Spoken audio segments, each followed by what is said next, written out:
In Uppsala, in a library built on a hill above the old town, there is a manuscript that has been resting on a shelf, in one form of keeping or another, for roughly 700 years. It is made of vellum.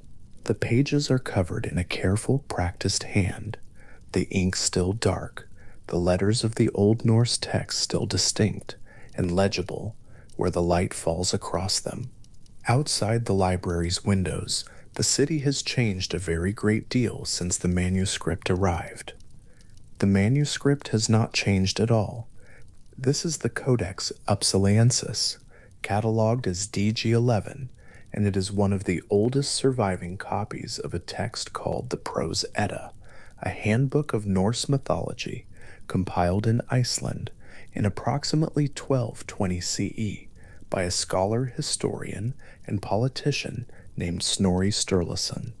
The manuscript itself was made somewhat later, in approximately the years 1300 to 1325, copied out by scribes working in the tradition of Icelandic manuscript culture, which was careful and prolific and deeply invested in the preservation of older material. The Codex Uppsalaensis has been in Uppsala University Library long enough that the library was, in some sense, built around it, or at least built in the same spirit, the spirit of things worth keeping. Its vellum pages, made from animal skin, prepared and stretched and dried, have held the weight of those 7 centuries without much visible complaint. The ink is dark, the letters are clear, the story is still there. Snorri Sturluson was born around 1179 CE in western Iceland into a family with political influence and literary connections that would shape the course of his life. He rose to become one of the most powerful figures in 13th century Icelandic politics, twice elected law speaker of the Althing, the Icelandic Parliamentary Assembly, which was the highest civic office available in that society. He was a man of considerable ambition and considerable learning, and these two qualities are not always easy to separate in his writing. He wrote history, most notably in the Heimskringla, a sequence of sagas tracing the lives of Norwegian kings from mythological origins into the 12th century. He wrote a treatise on the craft of skaldic verse, and in approximately 1220, at what was probably the height of his political influence and intellectual energy, he compiled the Prose Edda. The Prose Edda was not written as a collection of myths for their own sake. It was written as a practical handbook for skalds, the court poets of the Norse world, whose elaborate verse forms demanded an intimate knowledge of mythological figures, stories, and kennings, the compressed metaphorical substitutions that are among the most distinctive features of Old Norse poetic style. A skald writing about gold might call it the fire of the sea, or the sweat of Fafnir, or the words of Fulla, and every one of those phrases requires knowing the stories behind them. By Snorri's time, those stories were becoming less familiar. Iceland had formally converted to Christianity in 1000 CE, and by the early 13th century, 200 years had passed in which the old mythological knowledge had been living at the edges of a Christian culture, present in the poetry, present in some of the sagas, but no longer part of the active religious life of the society that used it. Snorri compiled the Prose Edda in part to arrest that drift, to write down in plain and accessible prose the mythological material that a working skald would need to understand what the older poets had been doing.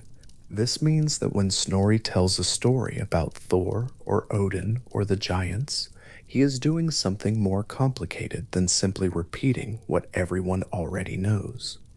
He is recovering, preserving, and in some cases almost certainly reconstructing material that was already becoming partially unfamiliar.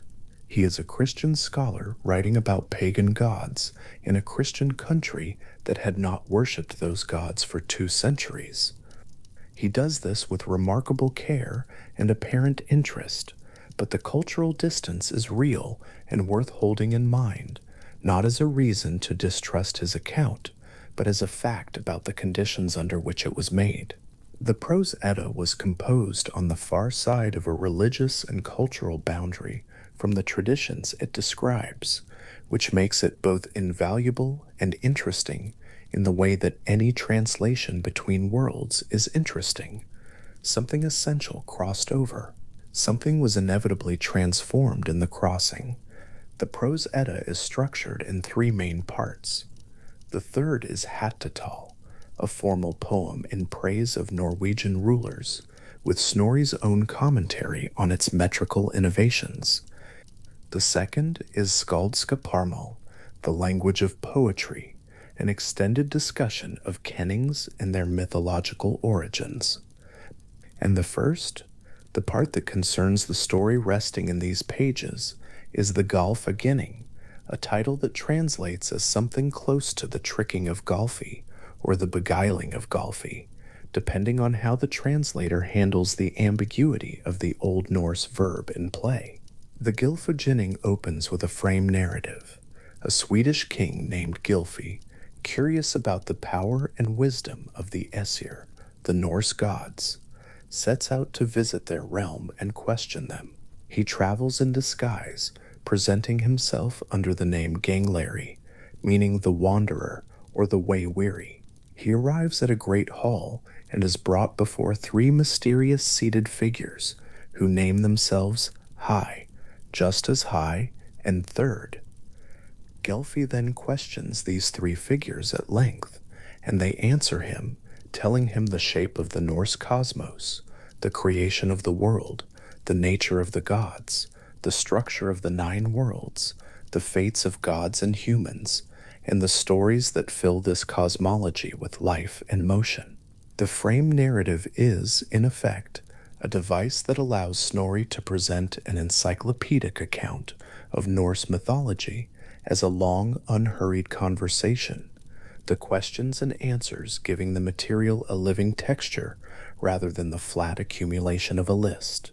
One of the stories told within that long conversation is the story that this narration will follow, the account of Thor's journey to the hall of a giant, called Utgarda-Loki, a journey full of strange encounters, contests that cannot be won, and a revelation that restructures everything that came before it. That story, in the frame of the Gylfaginning, is an answer given by the three seated figures to Gylfi's questions. So when this narration tells the story, it is already, in a sense, nested inside at least 2 layers of retelling, Gylfi listening to High, and High recounting something that happened long before any of them arrived in that great hall. The story reaches us already wrapped in the texture of being told and retold, which is a quality it shares with most of the oldest stories there are.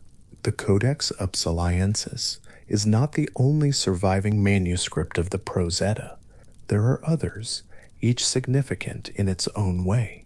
The Codex Regius, held at the Arni Magnusson Institute for Icelandic Studies in Reykjavik, is generally considered to preserve a version of the Prose Edda close to what Snorri originally wrote, and it is among the most widely consulted manuscripts for scholarly and editorial purposes.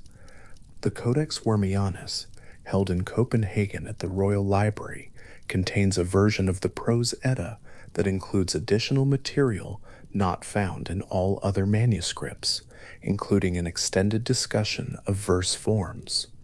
Each of these manuscripts descends from a tradition of copying and recopying, and each carries in its text small variations, a word slightly different here, a sentence arranged in a different order there, a name spelled one way rather than another, that accumulate across manuscripts and across centuries into what scholars call a textual tradition, the branching lineage by which a written work moves through time. When specialists in Old Norse literature compare the Codex Upsaliensis against the Codex Regius and the Codex Wormianus, They note exactly these kinds of small, meaningful differences. A phrase in one manuscript that is expanded or contracted in another. A passage where the Codex Upsaliensis preserves wording that seems to diverge in some minor but notable way from the version found elsewhere.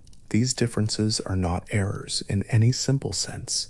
They are the traces of human hands at work across decades, each scribe making small decisions, each copy introducing the possibility of small divergence.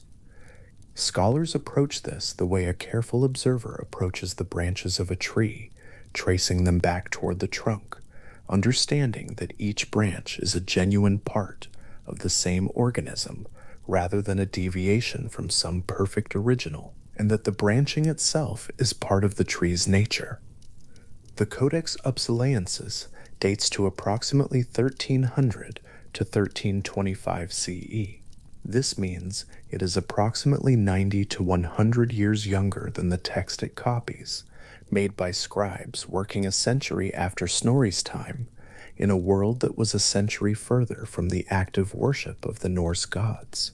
It is written in the careful, practiced Icelandic script of its period, with the kind of handwriting that reflects training and habit rather than hurry.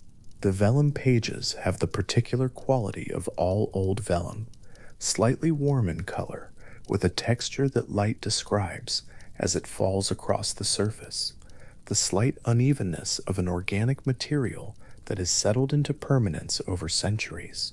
These are not poetic embellishments. Vellum is made from animal skin, calf, sheep, or goat, treated and stretched and prepared with considerable labor, and it was expensive. A manuscript of any length required a substantial commitment of materials and effort. The scribes who produced the Codex Upsaliensis were working within an institution that had decided this material was worth that commitment, which tells you something about the cultural value attached to preserving it. The story of Thor's journey to the Giant's Hall, the Utgarda-Loki episode, as scholars refer to it, holds a particular position within the broader body of Norse mythological literature. It is a story told only in Snorri's prose. There is no surviving Eddic poem that tells the same story, no verse equivalent in the Poetic Edda or in any other surviving collection of Old Norse poetry that covers the same events. This is notable because many of the major mythological narratives in Snorri's prose have counterparts in surviving verse, poems that confirm, expand, or offer variant versions of the same events, giving scholars a way to check Snorri's account against older poetic sources and to understand how his prose rendering relates to the tradition behind it. The Thrimskvida, for instance, tells the story of Thor's hammer being stolen by a giant and his recovery of it dressed in a wedding veil, and it survives as a complete poem in the Poetic Edda. The Vafthrûðnismál, a contest of mythological knowledge between Odin and the giant Vafthrûðnir, also survives in verse. Many of the core narratives of Norse myth exist in both prose and poetry, cross-checking and illuminating each other. The Utgarda-Loki episode does not. No poem telling this story has survived, if one ever existed. What this means is that the entire account of Thor squeezing through the locked gates of a giant's fortress, engaging in a series of strange contests, and encountering a revelation that reframes everything he thought had happened. All of it reaches us through a single channel, Snorri's prose, preserved in a small number of manuscripts, the oldest of which is the Codex Upsaliensis. The story is, in this sense, uniquely dependent on one careful hand. Every detail of it, the names, the sequence of events, the contests, the revelation at the end, comes to us because Snorri chose to write it down, and because the scribes who followed him chose to copy it out. And because the manuscripts that resulted were kept in conditions that allowed them to survive 700 years without being destroyed by fire or damp or the general attrition of time that has eliminated so much of what once existed in writing, scholars who work with this episode have naturally asked whether the story as Snorri tells it reflects something genuinely ancient, a mythological narrative with roots in pre Christian Norse religious tradition, or whether some part of its distinctive structure and detail originates with Snorri himself, shaped by his particular interests, his Christian intellectual formation, or the literary and rhetorical conventions of 13th century Icelandic prose. These are reasonable questions to ask of any medieval text, and they do not have simple or final answers. The episode has qualities that seem consistent with older mythological patterns: the contest with a trickster giant, the revelation of magical deception, the ideology embedded in the contest's outcomes, and qualities that could reflect the particular sensibilities of a learned 13th century writer working within a tradition that was already, from his perspective, historical. Both things may be true. The story may carry authentic ancient material and bear the marks of Snorri's shaping hand at the same time, the way a copied text carries both the original's content and the scribe's individual decisions about how to write it out. What is interesting about this situation, interesting in a calm, open way, the way a feature of an old map is interesting, is that it makes the story feel genuinely singular. It is not one version among many surviving versions of the same tale. It is the version, the one account that made it through. Everything that will be told in the narration that follows this opening is there because it appears in Snorri's prose, which appears in manuscripts, which appear in libraries, Uppsala, Reykjavik, Copenhagen, where they have been sitting in one form of careful keeping or another for the better part of a millennium. The story of Thor's journey to the Giant's Hall has been waiting in those pages through all of that time, through every change in the world outside the library's walls, legible and complete and still there whenever someone chose to open the manuscript and read. The Gylfaginning's frame narrative places two distinct layers of storytelling between the myth and anyone who encounters it. Gylfi, listening to High, is already receiving a story that High presents as something that happened long before, events in a time and world that are prior to the conversation taking place in the Great Hall. So when the story of Thor's journey begins within that frame, it arrives already at a remove, already shaped by the act of being recounted. Gylfi is a character listening, High is a character speaking. The journey itself is described in the past tense of High's account, which is itself the past tense of Snorri's prose, which is itself a 13th century rendering of something that may or may not have existed in earlier oral tradition. The story, by the time it reaches anyone reading the Codex Upsaliensis, has passed through a remarkable number of tellings, imagined and actual, and the Gylfaginning's frame makes this layered quality visible rather than hiding it. The structure announces itself as structure. The telling presents itself as telling, and the myth wrapped inside all of that retains its weight, its strangeness, its particular mythological quality, the sense that it describes events that belong to a world operating by different rules than the world of the reader. This is one of the things that is quietly striking about the way Snorri organized the Gylfaginning. He could have presented the mythological material directly, as an author narrating events in a past world. Many medieval compilations of mythological material do something like this.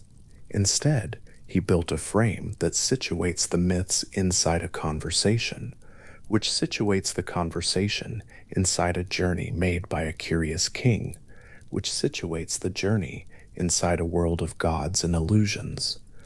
Every layer of the frame adds a small degree of distance between the reader and the mythological content, and that distance has the paradoxical effect of making the content feel more present, more alive, as a thing that was told and heard and passed on, rather than simply more remote. The Gylfaginning reads like the record of a conversation that once happened in a hall, and the story of Thor's journey to the giant's hall reads like something High remembered being worth telling to a stranger who had come a long way to ask about the shape of things. The prose Edda was composed roughly 2 centuries after Iceland's formal conversion to Christianity in 1000 CE. That date, 1000 CE, is one of the more precisely documented moments in Icelandic history.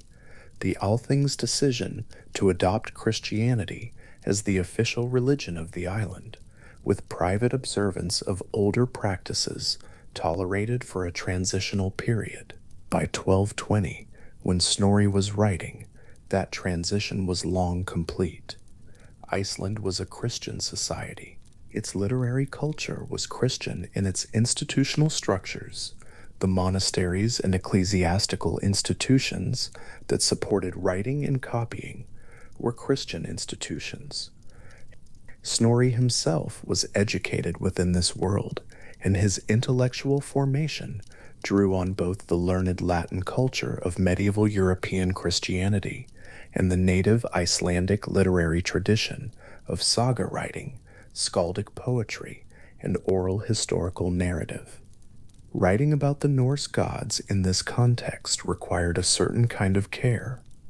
Snorri does not present the gods as actual divine beings deserving of worship. He approaches them instead as the subjects of a literary and historical record, figures whose stories the skaldic tradition requires a practitioner to know, figures whose mythological significance can be explained and catalogued without implying that they are real in the way that the God of Christian theology was understood to be real. He occasionally offers rationalizing interpretations, suggestions that the gods were originally human kings or warriors who became deified in the memories of their people, a mode of mythological interpretation called ehemerism, after the Greek writer Ehemerus, that was available to medieval Christian writers as a way of taking pagan mythology seriously without endorsing pagan belief.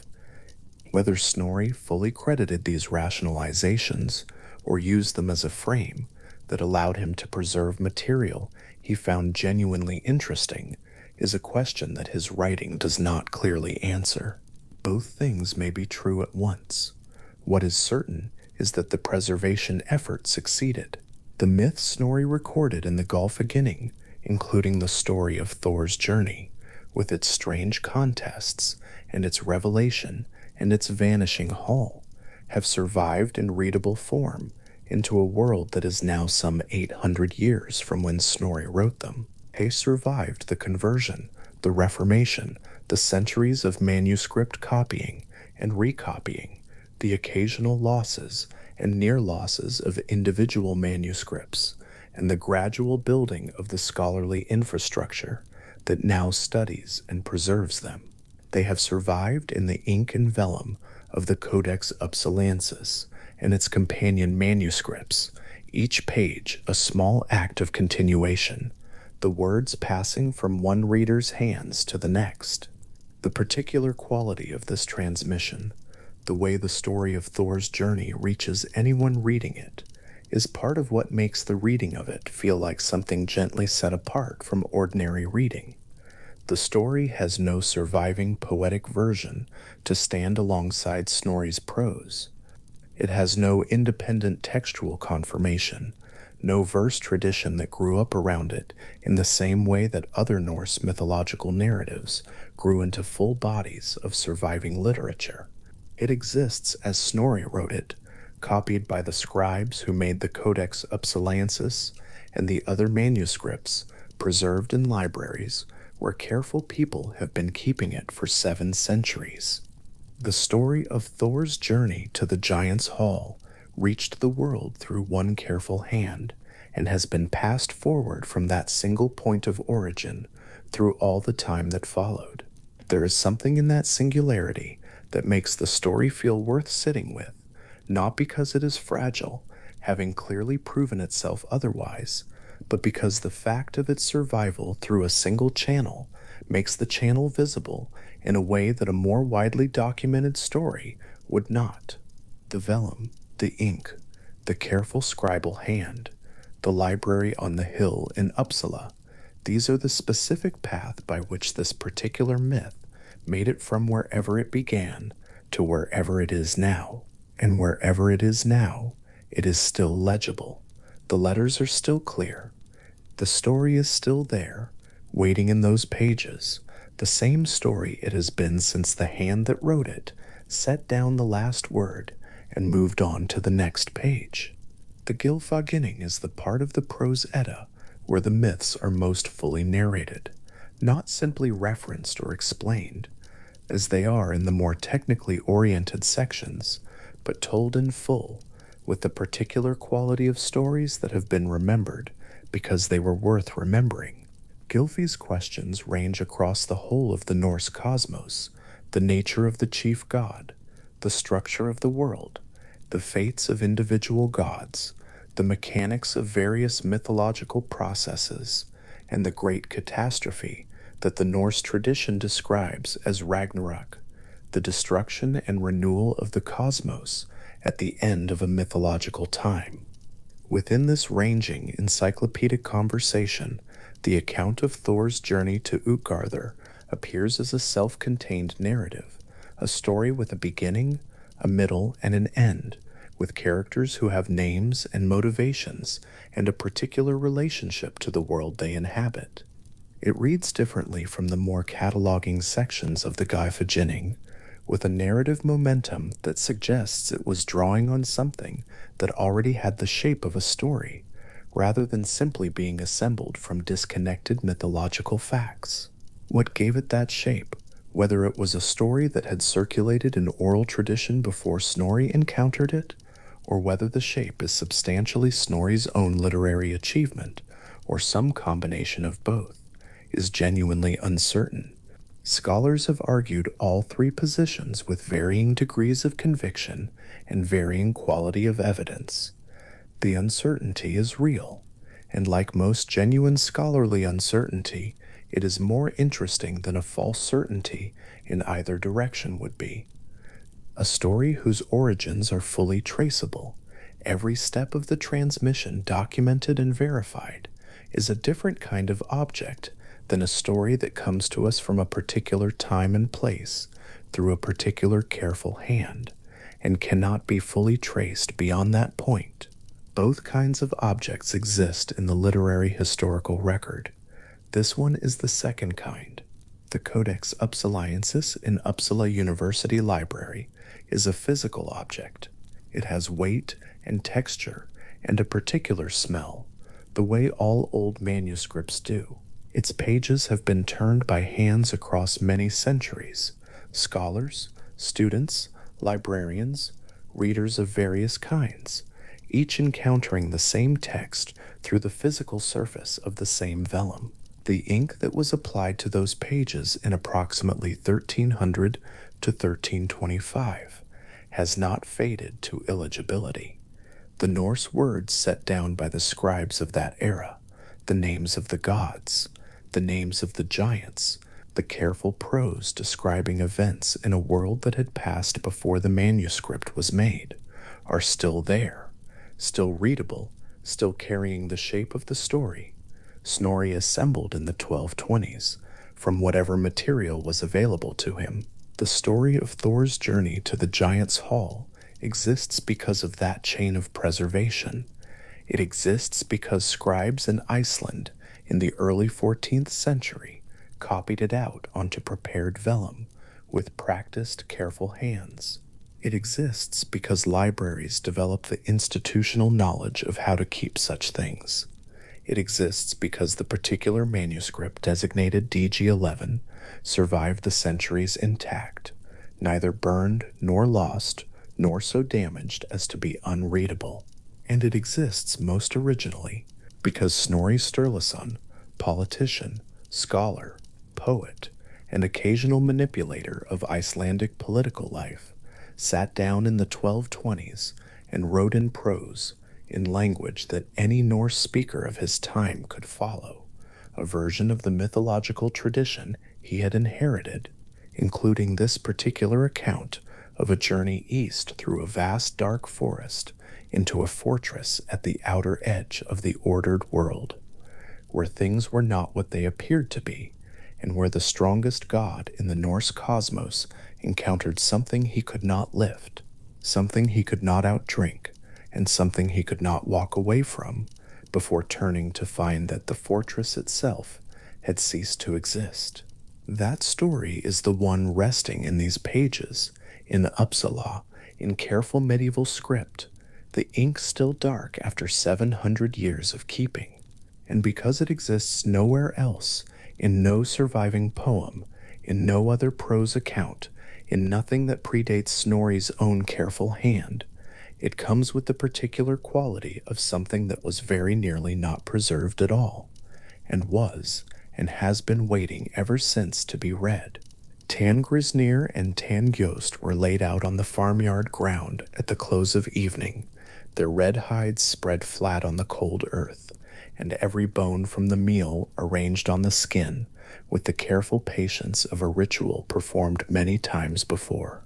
The names meant something plain and physical, one for the way a goat's teeth press together, one for the sound they make grinding, and both goats had earned their names in the way that names are always earned, through the specific quality of their living, rather than any act of distinction. Thor's party had eaten well, the farmer's household had been fed alongside them, the meat divided and shared over a fire that had burned down to orange and gray by the time the last bone was placed, and now the hides lay on the ground in the farmyard dark, waiting for morning to do what morning always did in this particular arrangement of the world. There was no ceremony to the laying out of the bones. It was done the way a careful craftsman returns tools to their proper place at the end of a day, not reverently, not mechanically, but with the unhurried attention of someone who understands that the tool's usefulness tomorrow depends entirely on where it rests tonight. Each vertebra in its position, each small foot bone near the place where the leg had been, the skulls placed right side up, their eye sockets pointing at the same night sky the goats had looked at every evening of their working lives, pulling a cart across whatever roads the god of thunder chose to take on any given day. Tangrisnir and Tangkrust had pulled that cart from Asgard to the edges of the human world and back again more times than any account bothers to number, and they would pull it again tomorrow, because that was the particular quality of their existence, the capacity for an exact, renewable wholeness, dependent on the bones being intact when morning arrived. The farmer's son had broken one of the bones during the meal, not from malice and not from ignorance of the usual care required, but from the straightforward desire to reach the marrow, that small hunger that attaches itself to the wrong moment. A leg bone cracked along its length, the marrow eaten, the bone placed back on the hide in pieces rather than whole, and the pieces arranged as well as pieces can be arranged when the shape they once made together has been interrupted. In the morning, when Thor spoke the words and raised Mjolnir over the hides, both goats rose, reassembled from their careful laying out, their red coats whole, and their eyes alert, and their legs moving beneath them in the easy way of an animal that has just stood up from sleep. One leg came up lame. The boy's name was Thjalfi, and when the matter of the broken bone was understood, it was settled without drawn-out consequence. Thjalfi and his sister Roskva entered Thor's service, and the goats were left at the farm to recover and wait, and the party of 4 moved east on foot, carrying what they needed toward a destination that required no map, because the direction itself was sufficient. East In the geography the Norse tradition describes was the direction of the other, not simply a cardinal point on a flat expanse of ground, but a qualitative direction, a way of moving away from the ordered world of Midgard toward the outer and the vast and the ungoverned. The 9 worlds of Norse cosmology are arranged around the great ash tree Yggdrasil, its roots reaching into realms below, its canopy spreading above, its trunk the axis around which the worlds are organized, and Jotunheim, the realm of the giants, sits at the perimeter of this arrangement, the way the margins of an old hand-drawn map hold everything the cartographer couldn't fully account for, orderly things toward the center, the difficult and the immense toward the edge. East was the direction a traveler took when they meant to leave the familiar behind them at a pace that was slow enough not to feel like flight. Thor moved east through the human world first. There is a particular quality to this opening portion of the journey, the part that is still recognizably domesticated. Roads between settlements, farmsteads visible in the distance, the smell of wood smoke and livestock on the air before the human world thins out and the spaces between things grow wider. Thialfi kept close behind, his feet quick on any surface. Loki walked with the particular quality of someone who is interested in what is happening and has reasons of his own for being present. The 4 of them crossed the human world in the time it takes to cross it, and somewhere at the edge of it, the land changed. Not at a line, not at a wall or a gate, but gradually, the way the quality of light changes in the late afternoon without any single moment marking the shift. The forest began. Snorri's account describes it as vast and dark and without a marked path through it, which is the kind of description that names the quality of a thing rather than its specific geography. A trackless forest is not simply one that lacks roads. It is a forest in which the relationship between the traveler and the ground has changed, in which the usual signals of direction, the worn path, the familiar tree at the crossroads, the sound of water running toward a settlement, have all gone quiet, and the traveler must proceed by other means. The trees pressed close in this forest. The light that reached the ground arrived in fragments. The air was cooler and damper than it had been in the open country behind them, and the sounds of the world they had left, the sounds of settlement, of tools, of managed land, were no longer audible through the canopy. This was the wilderness that lay between the human world and Jotunheimer, and it was not a place anyone passed through to settle or farm. The Norse tradition understood this kind of space as genuinely liminal, not empty, but differently occupied, not dangerous in the way a battlefield is dangerous, but requiring a different quality of attention than the domesticated world. The giant territory ahead was not organized in the same way the world behind them was organized. The rules of scale and order and expectation that governed Midgardr did not travel as well in this direction, and the forest was the place where those rules began their gradual loosening. Thor's party walked through it without pausing to note this specifically, because the threshold between kinds of world is rarely announced.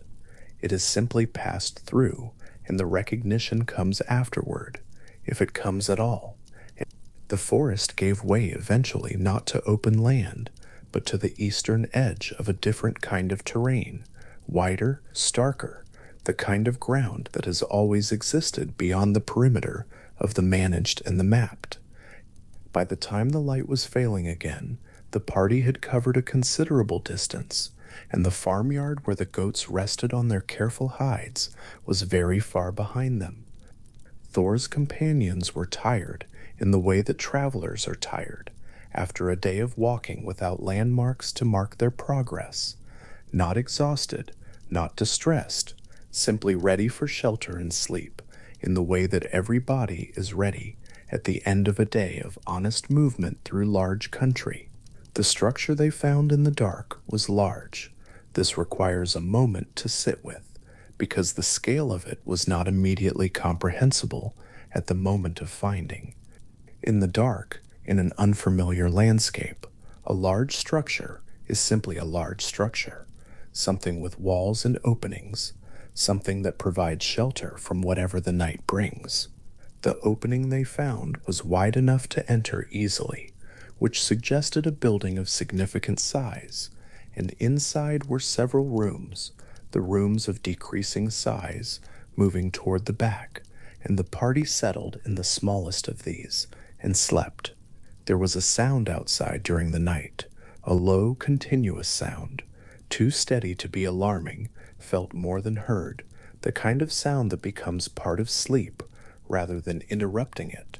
Thor, more restless than the others, moved toward the entrance several times in the dark hours, and found only the night air and the same steady sound that was not threatening but was also not explicable.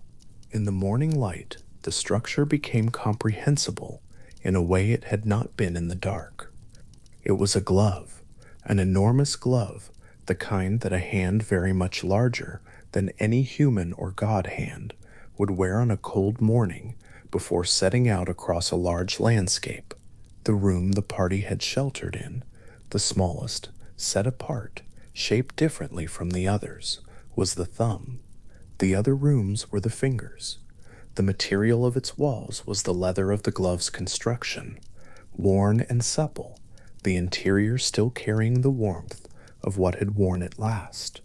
There is something in the specific quality of this discovery that the tradition holds without commentary, the bare fact of it, the goat's bones placed carefully on their hide, in the farmyard on one end of the journey, and on the other end, a god of thunder and his companions sleeping comfortably inside a thumb. The scale of the two things simply offered together without explanation or alarm. The owner of the glove was nearby. He was lying down when they found him, or more precisely when he found them, and he was so large that the difference in scale between him and Thor's party was the same kind of difference as the difference between the thumb of the glove and the whole of the hand. His name was Skrymir, and he claimed this with the easy directness of someone who does not need to explain himself in a landscape that is already his. He also identified the glove without embarrassment, observed they had apparently slept inside it, collected it from the ground with the same gesture one uses to retrieve a dropped tool, and suggested they travel together. Thor agreed, or did not object, which in the context of a journey through Jotunheim amounts to the same thing. Skrymir walked ahead. The party followed. This is the straightforward geometry of the arrangement, and it continued through the day. Skrymir moving at the pace of something very large, moving without particular hurry, which is nonetheless a considerable pace when the legs are of that length, and Thor's party following at whatever pace was required to keep him in sight. By the time they stopped again, the food was combined. Skrymir's provisions and Thor's party's provisions placed together in a single pack, which Skrymir carried.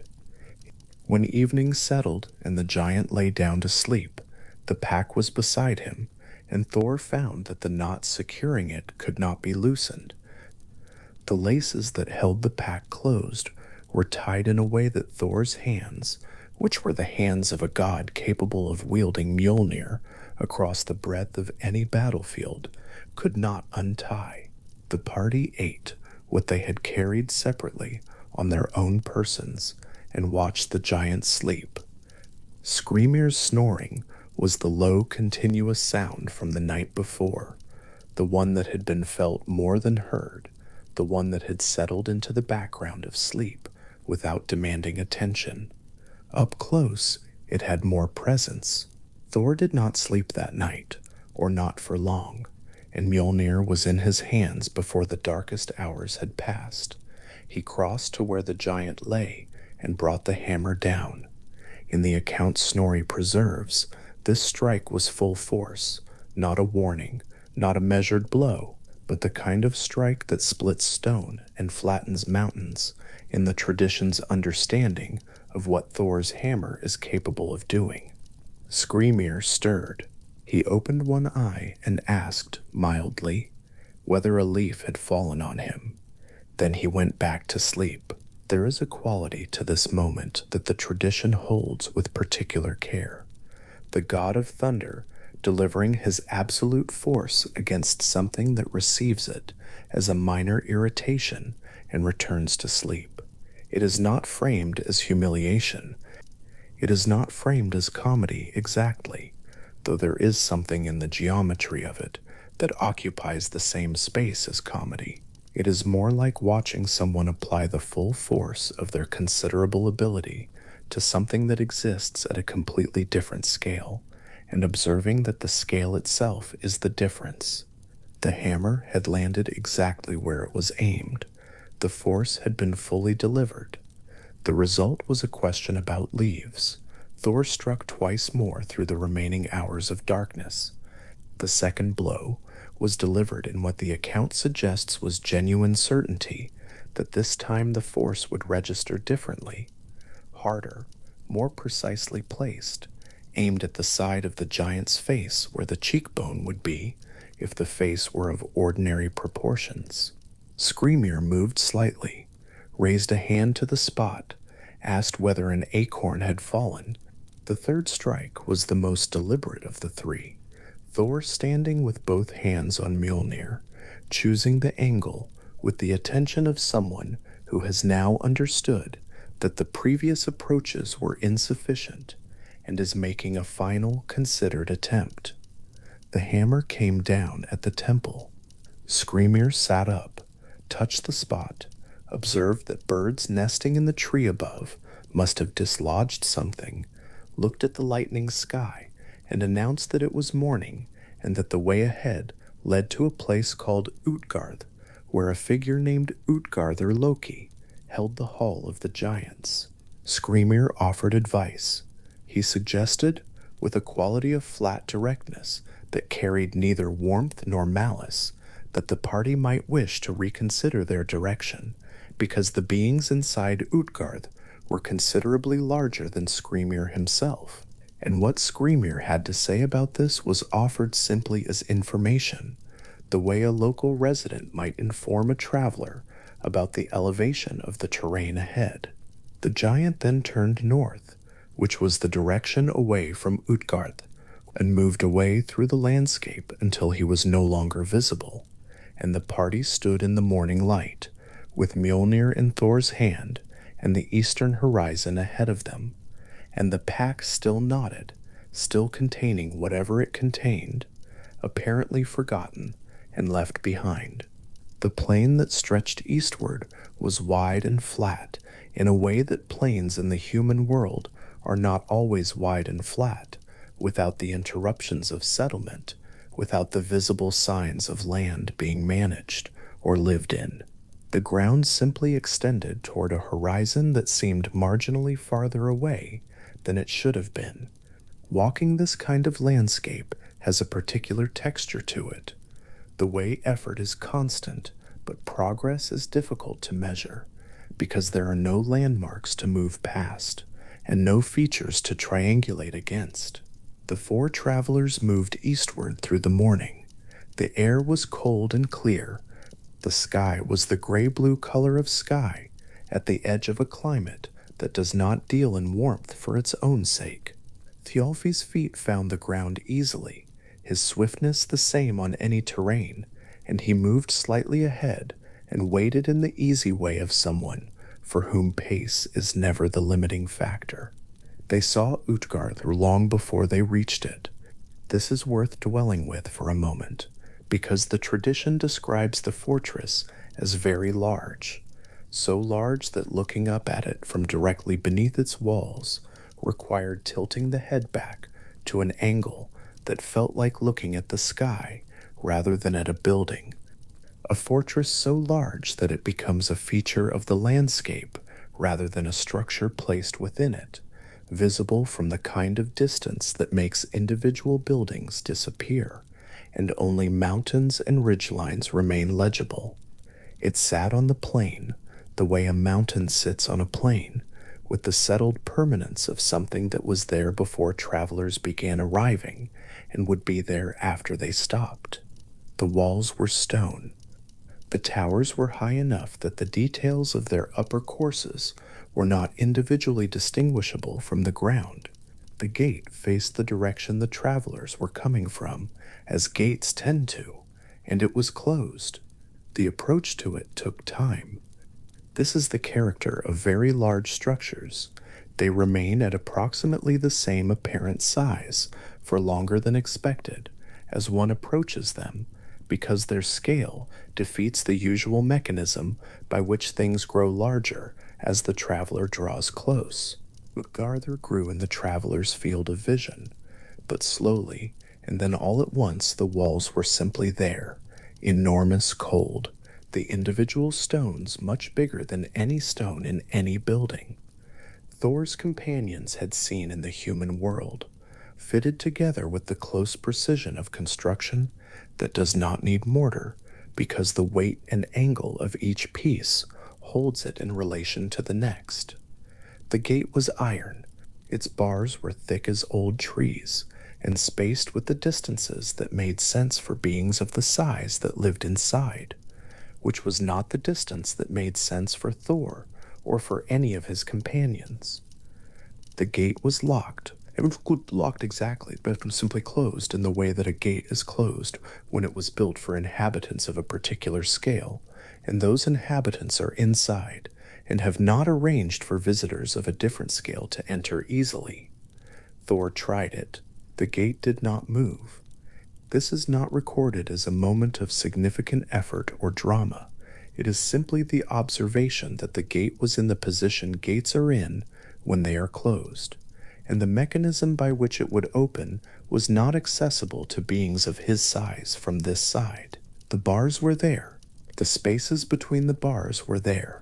The spaces were wide enough, barely, for a figure of Thor's proportions to pass through sideways, and the same was true for his companions, and so they entered Utgarda, the way water enters through a gap in a dam, not by force, but by finding the opening that already existed, and moving through it at whatever pace the opening permitted.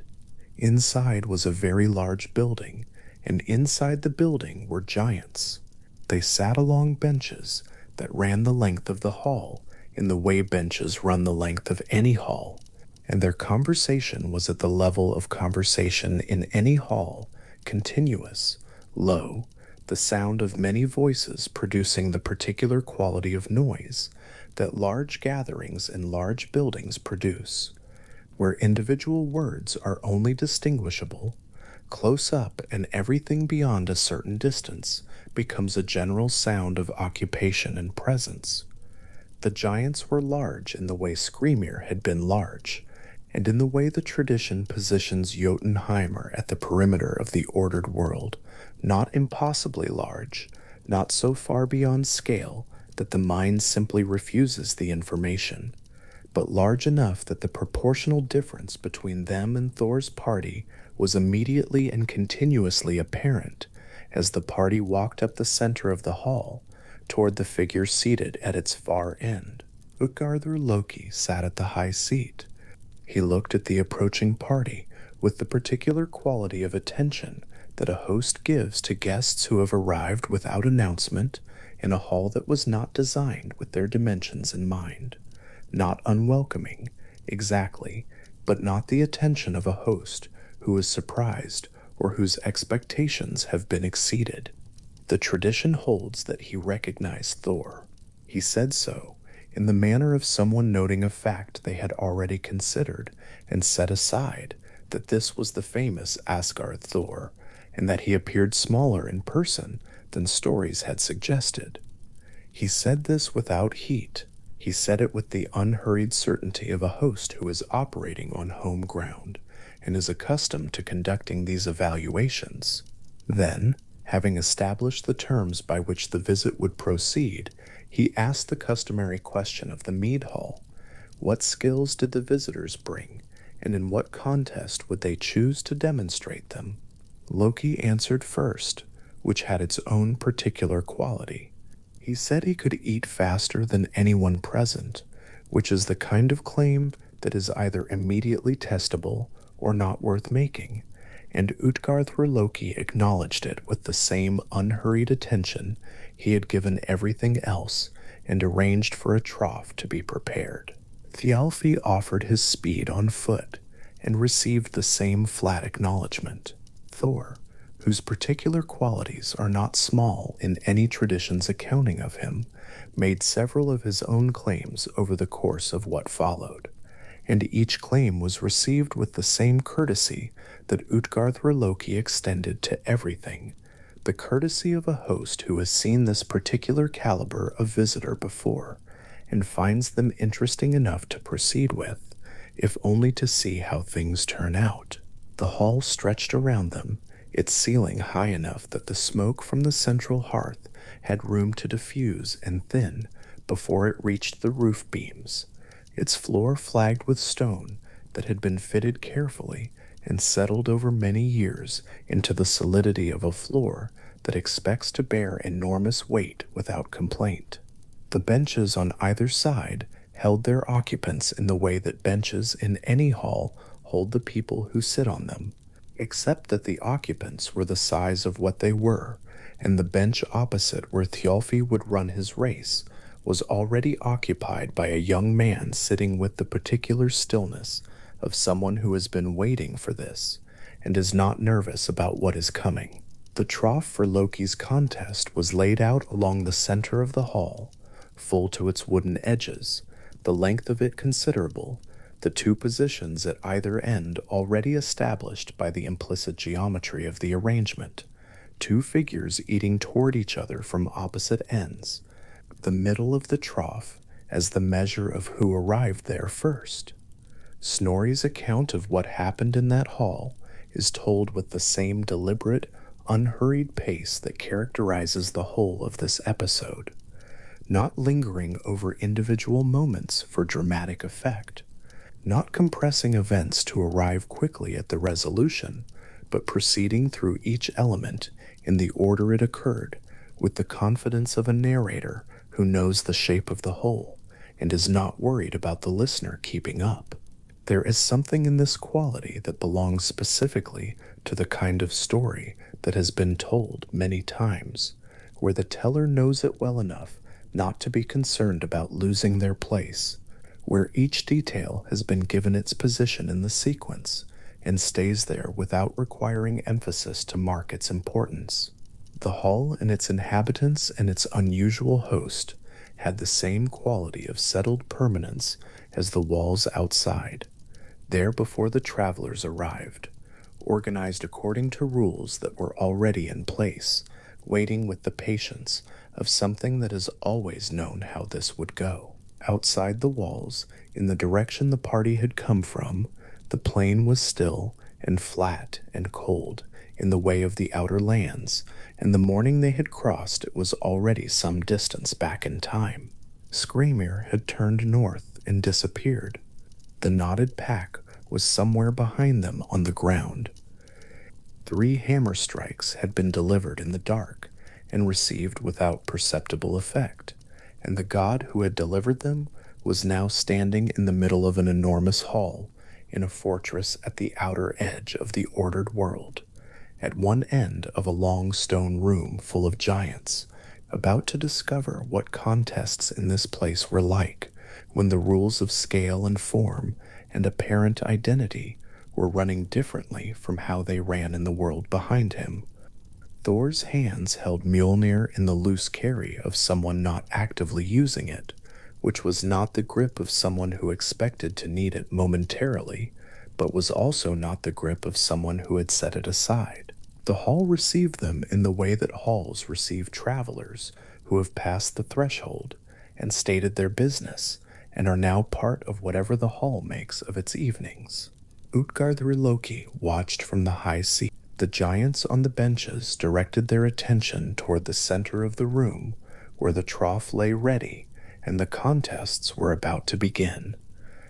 And somewhere in the darkness beyond the locked gate, and the wide plain, and the trackless forest, and the farmyard where the goats rested on their arranged bones, the night had settled fully over the human world, quiet and ordinary and complete, the way nights settle over places that exist at the center of the ordered thing, rather than at its outer edge, where the rules run differently, and the distances between one kind of world and another are not measured in any unit that a traveler can count off on their fingers as they walk. Thor raised the hammer once more in the darkness of the night before, not in the hall but in the memory of the hours just past, raised it and brought it down against what he had believed was sleeping and enormous and capable of being reached by effort.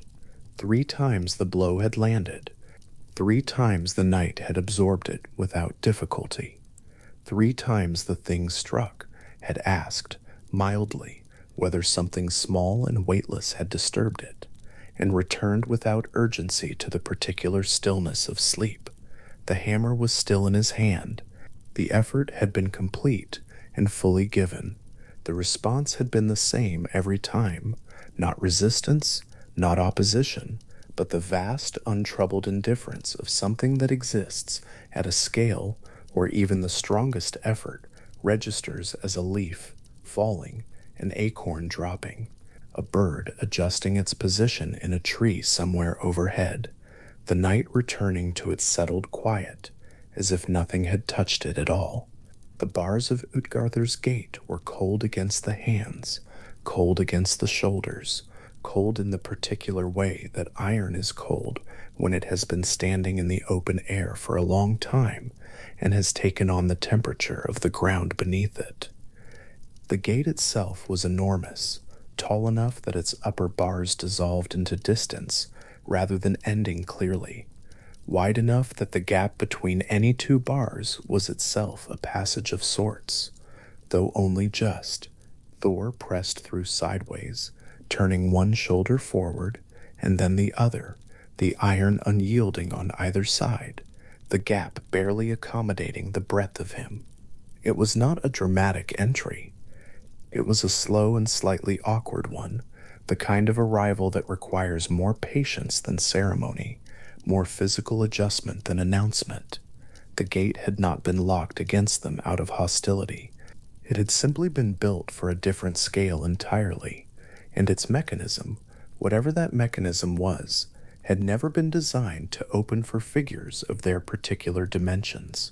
Loki passed through more easily, being somewhat narrower in the shoulders by nature, and Thialfi after him, the boy moving through the gap with the unhurried ease of someone whose proportions are less of a consideration.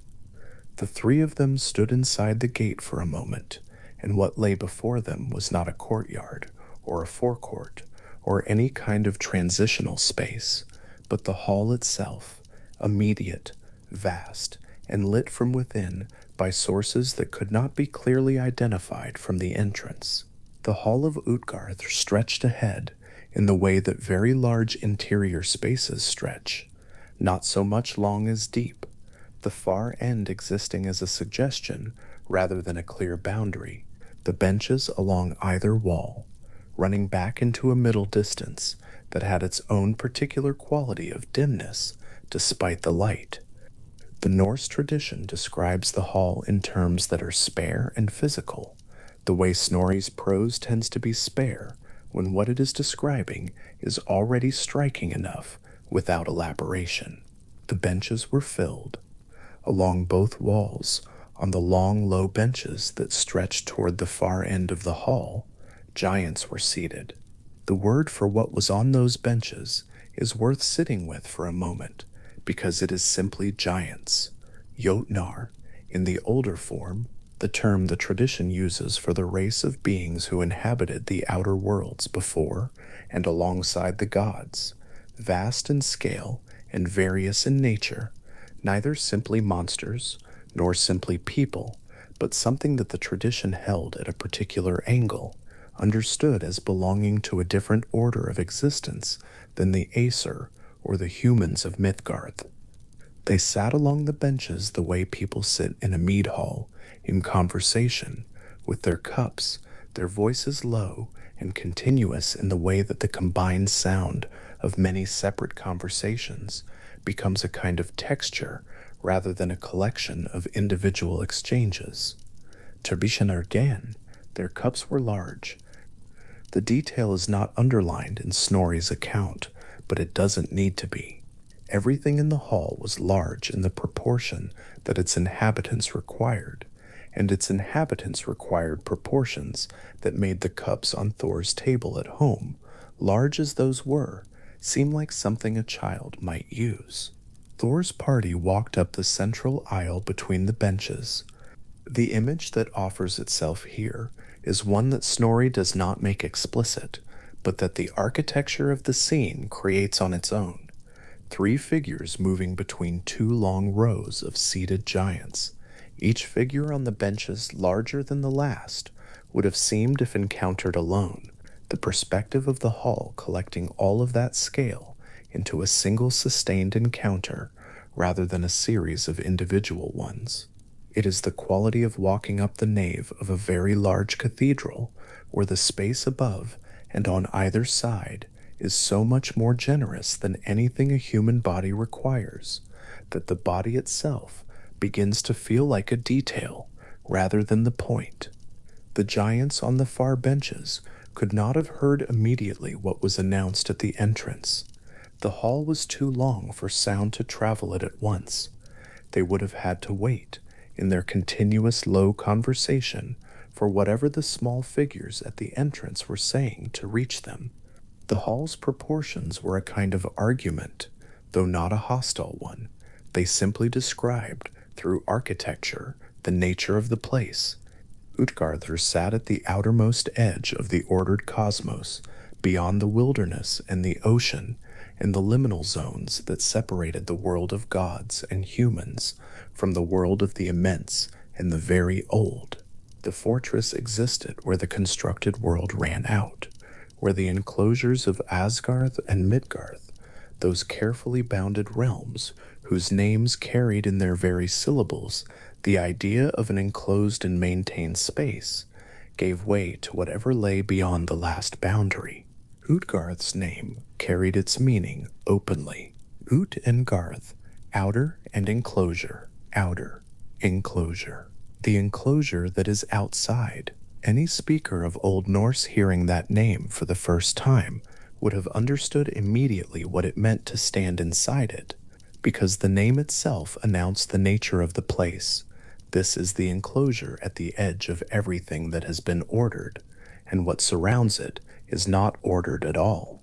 The contrast with Asgard is the one the tradition seems most interested in.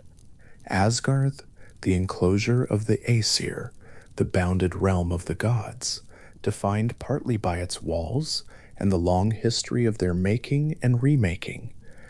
Midgard, the middle enclosure, the bounded realm of humans, established at the world's making from the body of the first giant Ymir, its boundaries defined by the great serpent at the ocean's edge. Both names carry the same element, Garther, enclosure, the idea of a space that has been demarcated and kept. Utgarda carries that same element, but with the prefix that places it outside the entire system. It is an enclosure, yes, in the sense that it has walls and a gate and a hall within them, but it is the enclosure that sits beyond the boundary of everything that the word enclosure is normally meant to protect. Whatever rules apply inside Asgard and Midgard do not simply extend to Utgarda. The place operates by the customs of its own inhabitants, and its inhabitants are very large. Thor reached the high seat where the hall's lord sat. Utgarda-Loki looked down at the arriving party with an expression that Snorri describes with a specific word that carries a sense of formal, unhurried condescension, the look of a host who has been hosting for a very long time and has developed, through long experience, a particular kind of patience with guests who arrive expecting to be impressive. The greeting was civil, It was the civility of someone who finds the situation faintly amusing, but is willing, as the customs of his hall require, to allow the guest to present themselves before he passes any judgment on them. This was the Mead Hall tradition operating as it was supposed to operate, the custom in which newly arrived guests were expected to establish their worth through some form of demonstration before being fully welcomed and seated and fed. The tradition is documented in Norse literary sources with enough regularity that it seems to have been a genuine feature of the social landscape, or at least a genuine feature of how that social landscape was understood and idealized. Guests arrived, they boasted, they demonstrated, the host evaluated, the feast followed. Utgarda-Loki asked what skills the travelers had brought with them. The question was polite. It was also the formal opening of the only kind of encounter that the Mead Hall tradition made available to newcomers, the structured assessment through which a guest demonstrated that they were worth the hospitality they were about to receive. In a hall of ordinary scale, among hosts of ordinary proportion, this might have felt like a familiar ritual, slightly uncomfortable in the way that all public self-presentation is uncomfortable, but fundamentally navigable. In Utgarth, it had a different quality.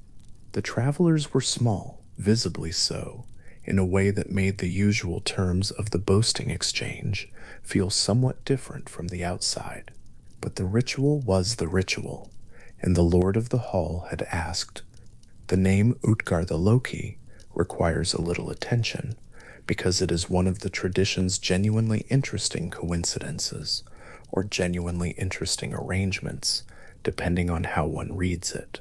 The figure who sits at the head of this hall shares a name with the god who is standing beside Thor at this moment, Loki, the trickster of the Aesir, who traveled here as part of this company. They are not the same figure. The scholarly tradition is clear on this point, and Snorri's account makes no suggestion that they are. John Lindo and others who have written carefully about the Norse material have noted that the shared name may be intentional, that the tradition or Snorri himself may have been interested in the way two figures operating under what amounts to the same name could serve as mirrors of each other, both functioning as agents of deception, but in entirely different registers and entirely different directions. The Loki who stands in Thor's hall at Asgard and causes the specific, ongoing, intimate trouble that the myths associated with him describe is a different kind of agent from the Loki who sits at the head of a hall at the edge of the cosmos and constructs elaborate illusions for visitors. They are not related. They are not two aspects of the same being. They share a name across two very different mythological registers, and the tradition seems to have found that interesting enough to leave the coincidence intact. Utgarda-Loki, the lord of the outer hall, was large even by the standards of the benches around him. This is not a detail Snorri dwells on particularly. The account scale has already been established by the gate and the benches and the cups, but it is present in the framing of the encounter. He had the quality of someone who had been the largest figure in any room he had ever occupied, and had been so for long enough that he no longer thought about it. His condescension was not aggressive. It was simply the settled, even-tempered condescension of enormous magnitude, meeting something considerably smaller and being willing to engage with it on the terms the hall's customs prescribed. He looked at the three travelers. He allowed them to present themselves. The hall itself, in the meantime, had not stopped. The conversations along the benches had continued, the particular sound of a large space full of people who were each engaged in their own exchange.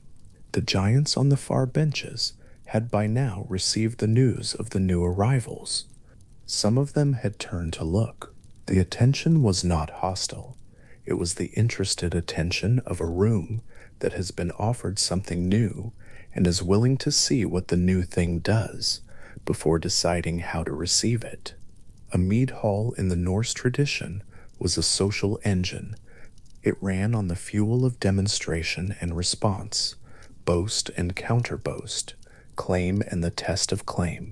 The hall had processed many visitors. Its customs were well established.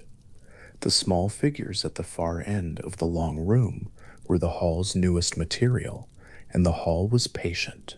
What happens in a hall of this kind when guests arrive and the customs require demonstration is that the demonstration becomes the evening's event. The other guests were not spectators exactly, or not only spectators, but they were aware of what was happening in the way that a hall full of people is aware of the performance taking place at its center. Sound carried differently. In a space this size, the low continuous conversation would pause in places when something worth attention was occurring at the front of the room and resume when it was finished. The giants on the near benches could see clearly. Those further back would have received a partial account, the way information moves through any large gathered crowd, arriving slightly changed by the distance it traveled. Thor's presence in the hall requires a particular kind of attention, because the mythological register here has inverted in a way that the tradition finds clearly interesting. In the vast majority of the myths that feature Thor, he is the largest force in the narrative, the storm god, the hammer-bearing defender of Mythgard, the figure whose arrival ends most conflicts by virtue of what he is capable of doing. The tradition is consistent and specific about this. Thor killed giants. That was, in a sense, his defining function within the mythology. He was the god who maintained the boundary between the ordered worlds and the world of the immense, the figure whose hammer kept the Jotnar at the edges rather than at the center. In Utgard, that function has been suspended by the simple fact of scale. Here, in this hall, surrounded by beings, each of whom was larger and in their own way more powerful than any individual giant Thor might have encountered on the road, the usual dynamic did not apply. He was the small figure in a very large room. The hammer at his belt was the weapon of a very powerful being, but the very powerful being was, in this context, one of the smaller figures on the floor. This is not, in the Norse tradition's telling, a humiliation exactly. The account's register in Snorri's prose stays measured throughout, describing the scale differential as a feature of the place rather than a comment on Thor. But the inversion is clearly deliberate. A narrative that takes the figure most associated with raw, decisive physical force in the Norse mythological world and places him in a context where that force cannot be fully read against the available scale, where the usual relationship between strength and significance has been quietly rearranged by the architecture of the location, is doing something specific with the material. It is asking what strength looks like when the measuring stick changes. It is asking what it means to be the largest thing in your world when the world turns out to be nested inside something larger. The mead hall tradition that structures this scene has a long documentary history. The physical evidence from Scandinavian archaeology confirms the importance of the hall as a social and political center throughout the Viking Age, and earlier, the great feasting halls at Gamla Uppsala and Leisure and other high-status sites in Scandinavia tell in their dimensions and their contents of the kind of social gathering that the literary record describes. Guests arrived, food was prepared and shared, ale and mead circulated, claims were made and evaluated. The guest who could demonstrate worth was welcomed. The guest who could not was noted as such, and that notation was social information that traveled beyond the hall. The ritual of challenge and demonstration that Utgarður operates was not invented for giants. It was the ordinary machinery of Norse social life, applied here at a scale that made its every element strange. The cups on the benches? The benches themselves, long enough that the conversation at one end did not reach the other. The floor of the hall, made from stone large enough that each flagstone was itself a surface worth standing on for a moment, its grain and color and the slight unevenness of its surface visible in detail before the next one began. The light in the hall had a quality that was difficult to precisely locate, not firelight exactly, or not only firelight, but the accumulated warmth of a space that had been occupied and lit for a very long time by a great many large inhabitants. It was the warmth of habitation at scale, which is a different warmth from the warmth of a fire in a smaller room. The social customs of the hall were, despite everything, familiar in their structure. A lord at the head, guests at the entrance. The question of worth posed formally, requiring a formal answer. The offer of competition, which in a mead hall context was always also an offer of inclusion. The successful competitor would be welcomed and seated and fed, would become part of the gathering rather than remaining at its threshold. This was the logic that had operated in halls from one end of Scandinavia to the other, in the records of the Viking Age, and in the much older literary material that the Norse tradition had inherited and continued. Utgarda was not, in its social architecture, an alien place. It was a very familiar kind of place, expanded to a scale that made the familiarity interesting. Utgarda-Loki waited at the head of the hall with the patience of someone who had done this before. His condescension was not impatient. It was the condescension of a host who has hosted many visitors over a very long time and has arrived at a settled, low expectation that is not unpleasant exactly, but is very firmly in place. He was willing to be surprised. He was not expecting to be. The greeting he extended was the greeting the custom required, civil, formal, open to whatever the guests were prepared to demonstrate. His eyes were the eyes of someone who had seen a great many things and had developed, through long acquaintance with size and power in their many forms, a very precise instrument for measuring what was in front of him. What was in front of him was Thor, who was very strong by any measure that applied in the worlds this side of Utgarther's gate, and Loki, who had a reputation in his own right, though of a different kind, and Thialfi, who was fast and who knew it. 3 travelers who had come through the forest and through the outer wilderness and through the bars of a gate that had not been made with them in mind, and who were now standing in the longest hall any of them had ever entered, surrounded by inhabitants for whom the hall's proportions were simply the proportions of a place they had been sitting in for years. The air inside the hall had the layered quality of a space that had been occupied continuously, the smell of the food that had been prepared and eaten over a long habitation, the smoke of fires that had been burning in some form since the hall was first raised, the specific warmth of gathered bodies in an enclosed space, even when those bodies were enormously large. It was not an unpleasant air. It was the air of a place that had been lived in, the quality that distinguishes a hall that is in use from one that has been empty for a long time. Utgard was very much in use. The giants along the nearer benches had quieted slightly in their conversations as Thor's party made its way up the central aisle. Not fully. The hall was too large and its inhabitants too numerous for a single arrival to silence it. But the conversations near the center aisle had taken on the half-attentive quality of people who are still talking but are also watching something happening nearby. Some of them were curious. Some of them had the look of people who have watched this particular kind of event. The small stranger arriving in the large hall, the question of worth posed and answered many times before, and have a practiced sense of how it tends to go. The hall's customs were old. The ritual had been running here for longer than any of the arriving party's traditions of hospitality could easily compare against. The gate through which they had entered was, from inside the hall, simply the far end of the room, a distant cold rectangle of outside air, beyond which the plain stretched away into the dark.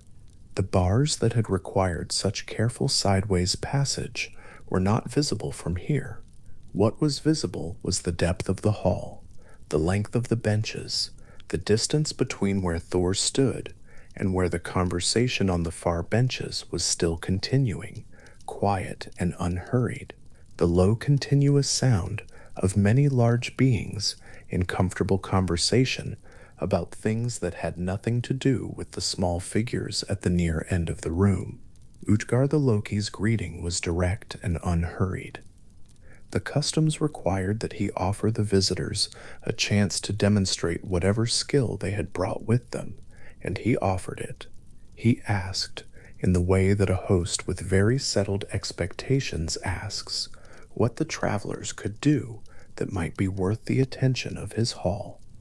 The hall had been built for this kind of exchange.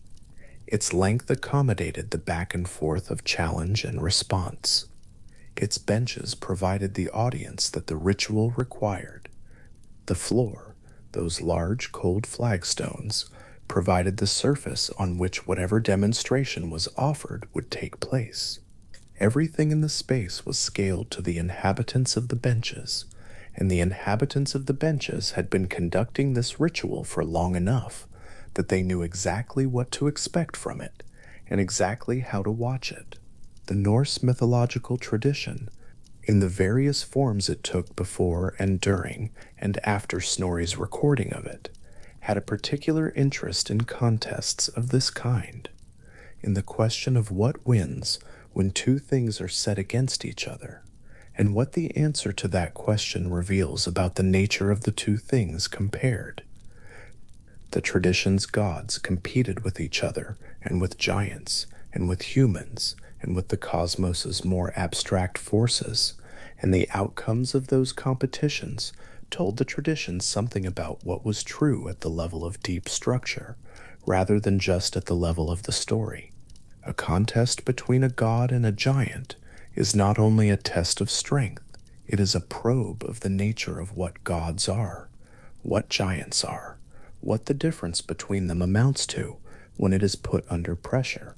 Utgarda was the place where that probe was run at maximum intensity, a hall at the outer edge of the ordered cosmos, run by a lord whose name placed him explicitly at the boundary between the enclosed and the unenclosed, populated by beings whose size was simply a fact about them, the way the sky's height is a fact about the sky.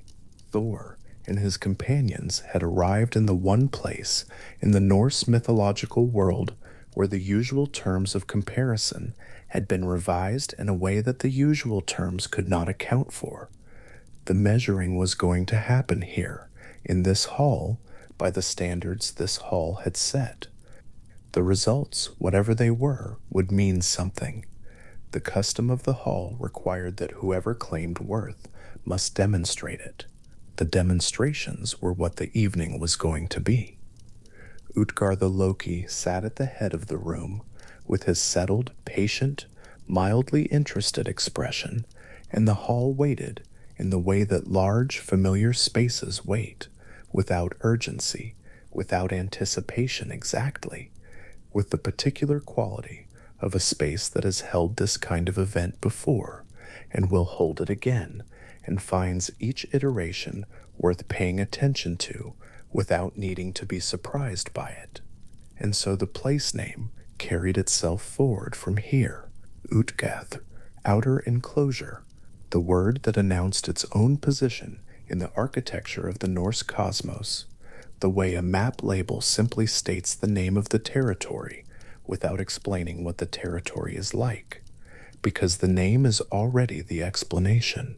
Any Norse speaker who heard those two syllables together, Ut and Garthur, understood immediately where they were in the scheme of things. Outside the ordered worlds, inside the enclosure that exists beyond the boundary of everything ordered.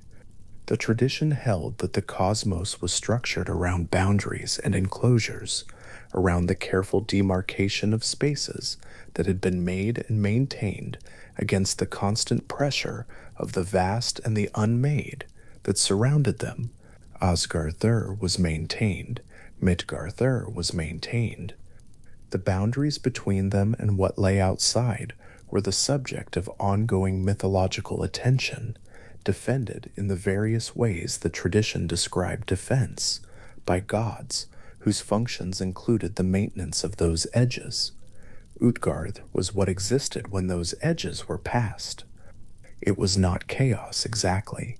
It had its walls, its gate, its hall, its lord, its customs, but its customs belonged to the outer enclosure, not the inner ones, and what that meant in practice was something the party would shortly discover.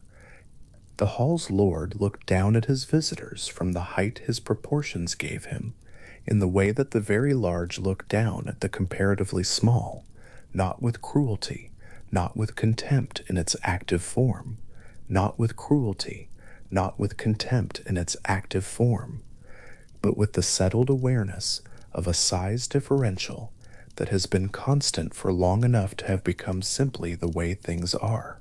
The greeting was extended, the custom was observed, the question was asked, and whatever word came next in the hall of Utgarth, it was spoken into the deep space of a room that stretched back farther than Thor's hall, in Asgarth, stretched in any direction, surrounded by giants whose conversations had quieted slightly along the nearest benches. Beneath a roof whose height was a kind of argument about the scale of what was normal here, on stone floors that had been walked on by feet considerably larger than any now crossing them. The name of the place means outer enclosure in plain Old Norse. 2 words, both simple, both describing exactly the thing they describe. The tradition put its fortress at the edge of everything, ordered, and gave it a name that any Norse speaker could understand at once, that this was the enclosure that sat outside the system of enclosures that constituted the cosmos, the hall that existed where the halls of gods and humans ended and something else began. Any traveler arriving at Utgarther's gate already knew, from the word alone, that they had reached the edge of everything that had been made and kept and bounded. The gate, cold and enormous and requiring sideways passage, announced it. The name confirmed what the gate had already said. Loki takes his position at one end of the long trough, and the trough runs the length of a table, filled from end to end with meat, the portions piled high and close together, every joint and cut of a freshly slaughtered animal laid out in order along the hollow of the wood. At the opposite end, a figure named Logi settles into the same posture, the same readiness, the same forward lean of someone about to begin. The hall around them is wide and low lit, the giants on their benches watching without urgency, and Utgarda-Loki names the contest simply. The 2 of them will eat toward each other from opposite ends, and whoever reaches the middle first has won. Loki, who has gone without food for the length of a long journey, begins eating with genuine effort and genuine appetite, and the work is not slow. What the hall would have seen, watching from either side, was 2 figures moving toward the same midpoint from opposite directions, one of them steady and deliberate and obviously hungry, working through the meat with the full concentration of someone who has made eating into a kind of serious task, the other moving faster, always moving faster, and not only through the meat. Logi reached the middle before Loki by a margin that left no room for interpretation, and Loki looked down the length of the trough at what his opponent had left behind him and found nothing, not the bones, those were gone too, cracked and consumed into nothing, not the wood of the trough itself, which had been eaten as thoroughly as everything it had held, leaving the table's surface bare, and scored as though something had passed over it that took everything along. Loki had done what Loki could do, which was considerable, and he had still lost. The name Loki, in plain Old Norse, means flame. It means wildfire. It is the word for the thing that moves across dry ground or through a structure of wood, and consumes not selectively, but completely, taking the fuel and the vessel and the frame all together, without preference and without remainder. The eating contest had not been a contest between Loki and a giant with an extraordinary appetite. It had been a contest between Loki's hunger, real, considerable, the hunger of a god who had been traveling, and the appetite of fire itself, which does not stop at the edge of what was offered, but continues into whatever surrounds it, until there is nothing left to take. The trough's bare wood holds that meaning quietly. Whatever fire reaches, fire finishes. No competitive eating, however impressive, exceeds that, and the tradition does not seem to regard this as a cruel trick, only as a fact about the nature of fire, given a figure and a name and a place at the end of a long wooden trough in the hall of the outer enclosure. Thjalfi is the fastest runner in Thor's company. This is simply part of what is known about him. His feet cover ground quickly, he runs ahead on roads, and his speed is established as a real quality and not an exaggeration. When Utgarda-Loki proposes a foot race as the next contest and names a young man called Hugi as Thjalfi's opponent, there is nothing in the proposal that signals anything unusual. Two fast figures will run the length of the hall. Whoever arrives at the far end first wins. Thjalfi ran the length of Utgardar's hall at his absolute fastest. The stone floor passed beneath him, and the far wall approached, and he reached the end of the course and turned to find Hugi already standing there. Not arriving, not slowing after a sprint, already there, already still, already waiting in the manner of someone who had been waiting for some time. Thjalfi had run as fast as he could run, and he had arrived to find the contest already over, which is a particular kind of loss, not a narrow thing, a close defeat that might have gone another way, but a loss to something that had finished before Thjalfi was halfway there. Utgarda-Loki proposed a second race, and a third, and Thjalfi ran both with full effort and the same result. The margin between them grew with each attempt, as though the first race had been Hugi running carefully, and the later races had been Hugi running more honestly, or as though Thjalfi's speed, which was real, was simply not a thing that could be increased past what he had already given. The third race left Hugi at the far end of the hall, before Thjalfi had covered even a quarter of the distance. The name Hugi, in the same plain Old Norse that named Logi, means thought. It is the word for the mind's motion, the movement of cognition from one point to another, the way an idea crosses from one end of an awareness to the other before the body has registered that the journey has begun. The foot race had been between the fastest human legs and the speed at which a mind moves, between Thjalfi running as hard as a fast young person can run, and thought arriving before the decision to run had finished being made. These are not comparable things. They are simply the two things that competed. Thjalfi stood at his end of the hall's course and looked at Hugi standing at the other end, and the Norse tradition holds this image without commenting much on what it means to be the fastest runner, outpaced by something that moves before motion begins. The fact is, simply stated, the race was lost. The margin was real, and the figure who won it was not, in any meaningful sense, someone Thjalfi could have trained harder to beat. Thor's contest came next. Utgarda-Loki gestured toward a drinking horn, long and curved, its narrow end tapering to a point, and explained to Thor that the hall had a custom. A man of some reputation should be able to drain a drinking horn in a single pull, and a man of lesser reputation might take two, and no one in the hall was considered entirely without ability, who could not empty it in three. Thor looked at the horn and said that he would find that easy, and picked it up.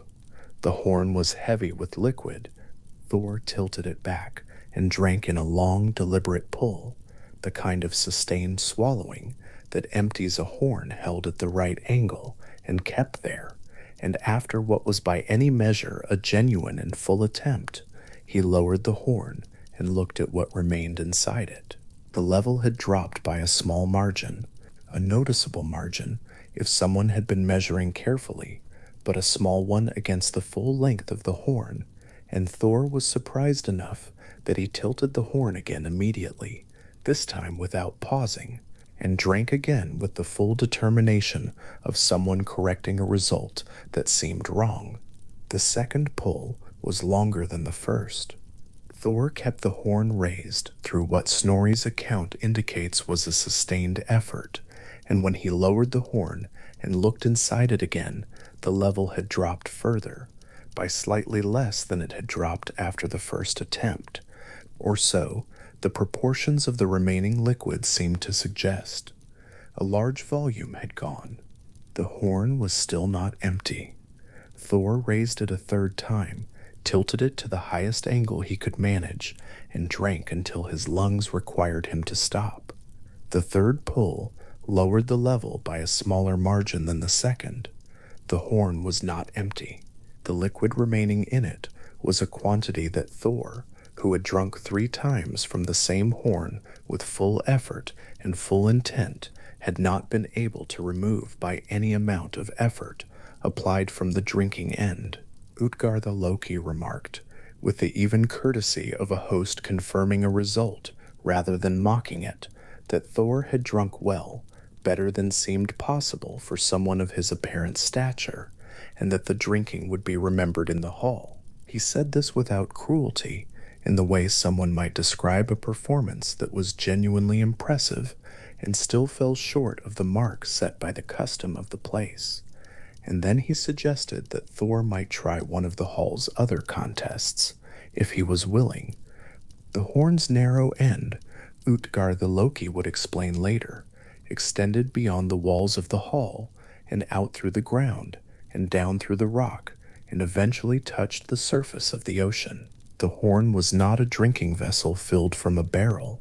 It was a drinking vessel with its tip in the sea, a small opening into something so vast that 3 deliberate pulls from a god could drop its level and still leave it full in any practical sense. And those 3 pulls had nonetheless moved the water.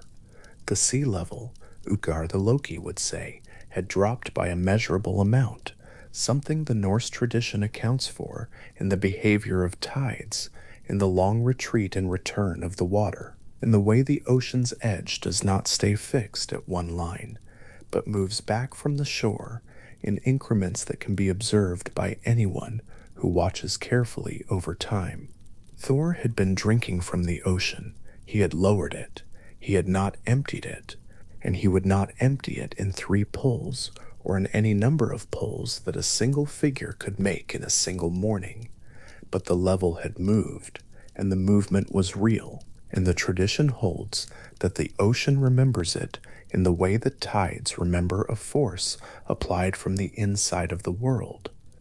The hall cat sat on the stone floor near one of the pillars, a large cat, gray and still, its tail wrapped around its feet with the particular composed indifference of a cat that is occupying a space it considers its own. Utgarda-Loki offered Thor the next challenge. Simply lift the cat from the floor. A simple thing. A demonstration of basic strength. The kind of thing the giants in the hall did for amusement. The hall's pet lifted and set down as an undemanding exercise.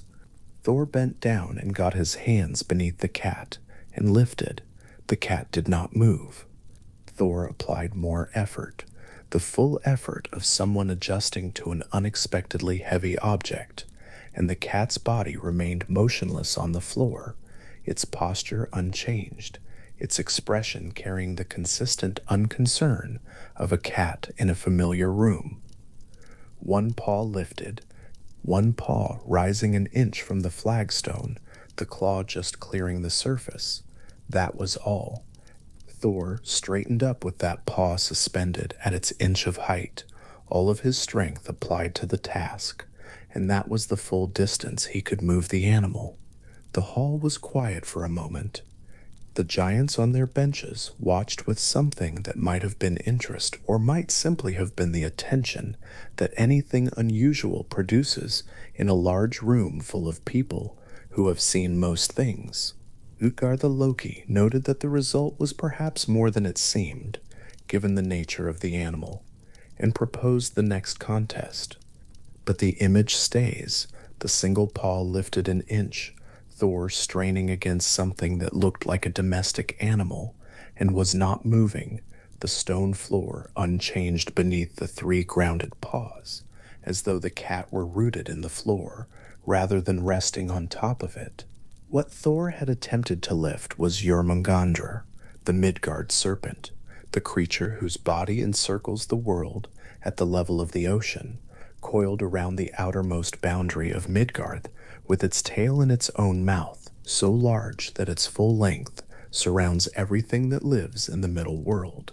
What had appeared as a single gray cat sitting quietly in a giant's hall was the compacted, magically altered form of something whose actual dimensions contain the boundary of the world itself, whose coils run beneath every ocean, and whose weight is the weight of the world's own circumference, expressed as a single sleeping animal. The paw that lifted had been the paw of that. An inch of that had risen from the floor, and the stone beneath the other three paws had absorbed the weight of everything else without comment.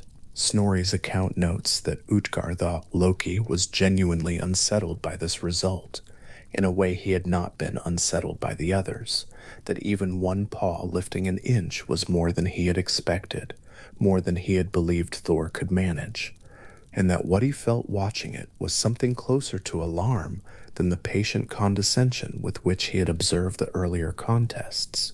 A single inch of movement in an animal whose full body encircles the world had consequences for the world's structure that a single inch might not otherwise carry. The tradition records this without elaborating on what Utgarda-Loki's alarm might mean for the world outside the hall, and the image settles there, the paw at its inch, the floor holding the rest, the hall quiet and slightly more attentive than it had been a moment before. The last contest was proposed in the same tone as the others, lightly, in the manner of a host filling the remaining time of a visit with something appropriate to the occasion. Utgarda-Loki called forward an elderly woman and introduced her as Ellie, his foster mother, and suggested that Thor might like to try a wrestling match with her, since wrestling with one of the hall's proper inhabitants had not been proposed, and the evening's contests ought to have a conclusion of some kind. Thor looked at Ellie, who was very old, her back slightly bent with the lean of someone who has been old for a long time, her hands and face carrying the texture of extreme age without any particular expression of frailty, and took hold of her in the standard grip of a wrestling match. She was immovable.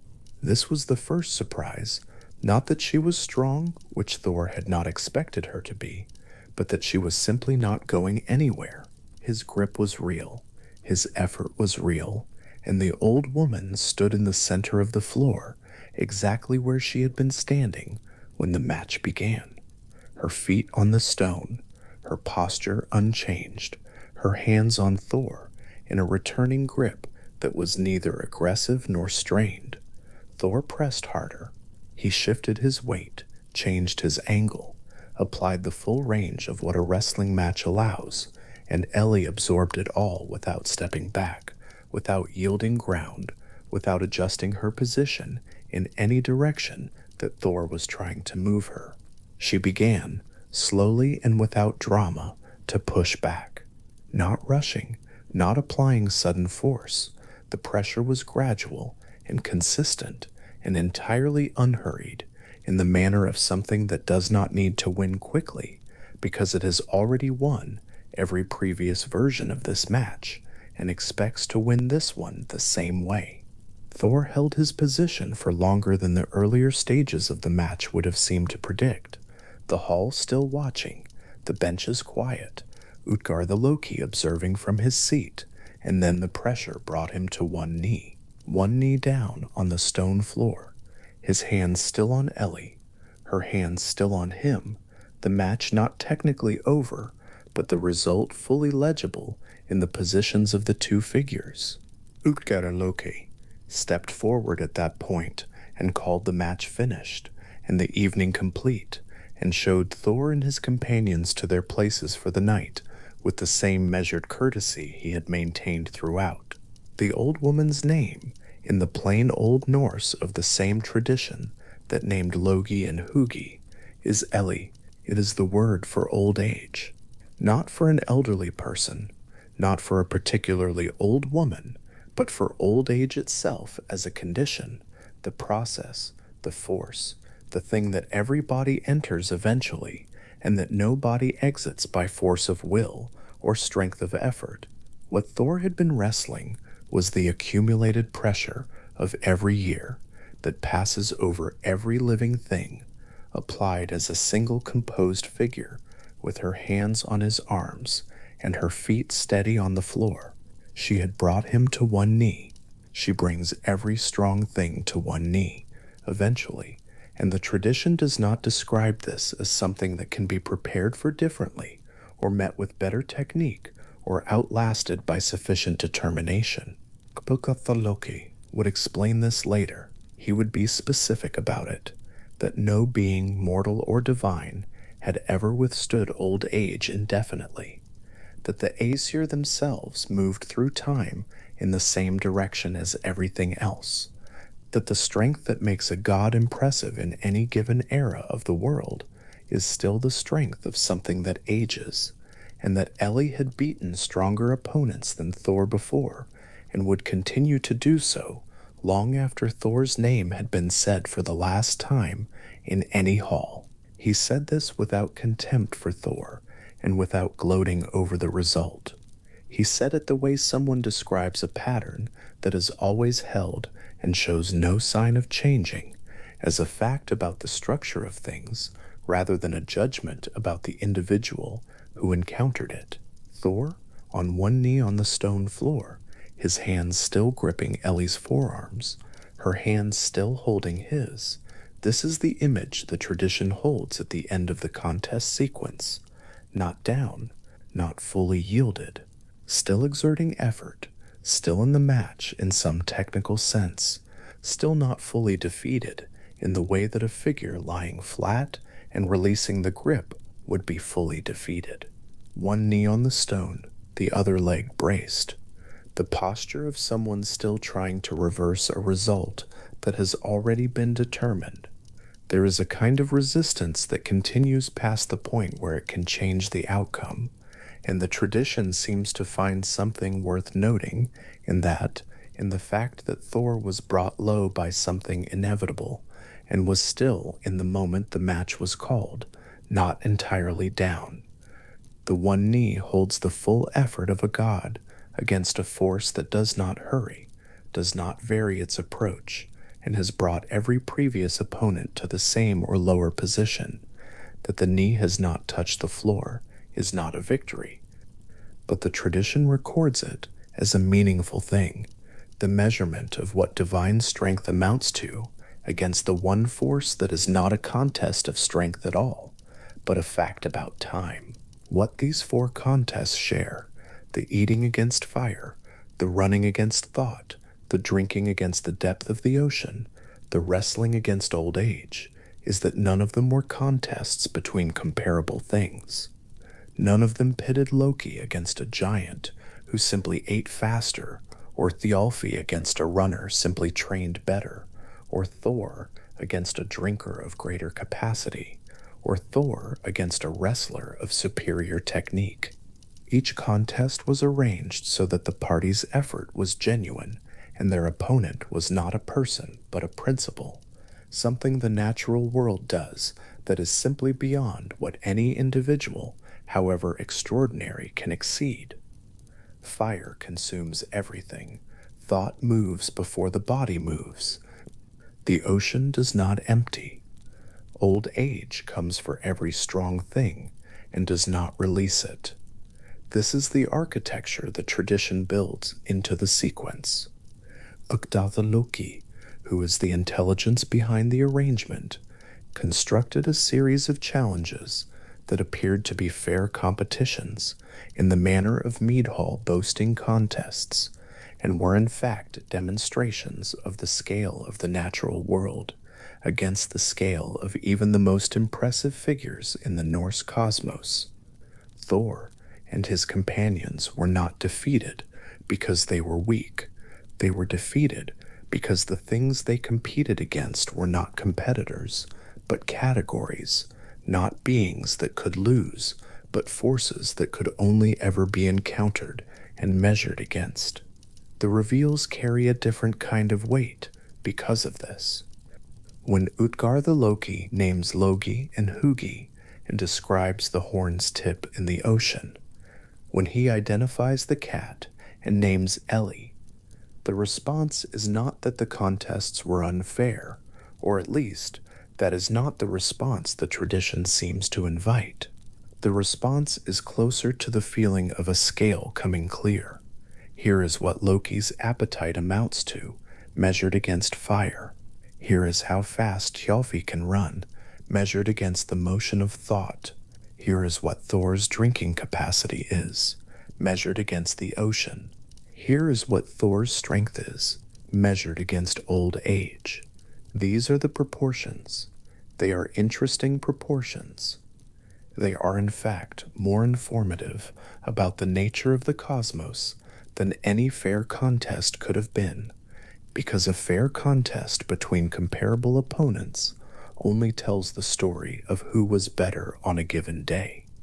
And these contests tell the story of where the Norse tradition placed its gods inside the scale of natural things.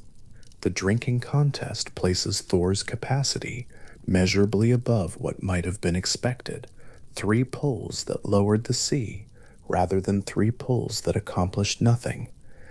The lifting of the cat places Thor above what Utgarda-Loki had anticipated, and the alarm that followed was real.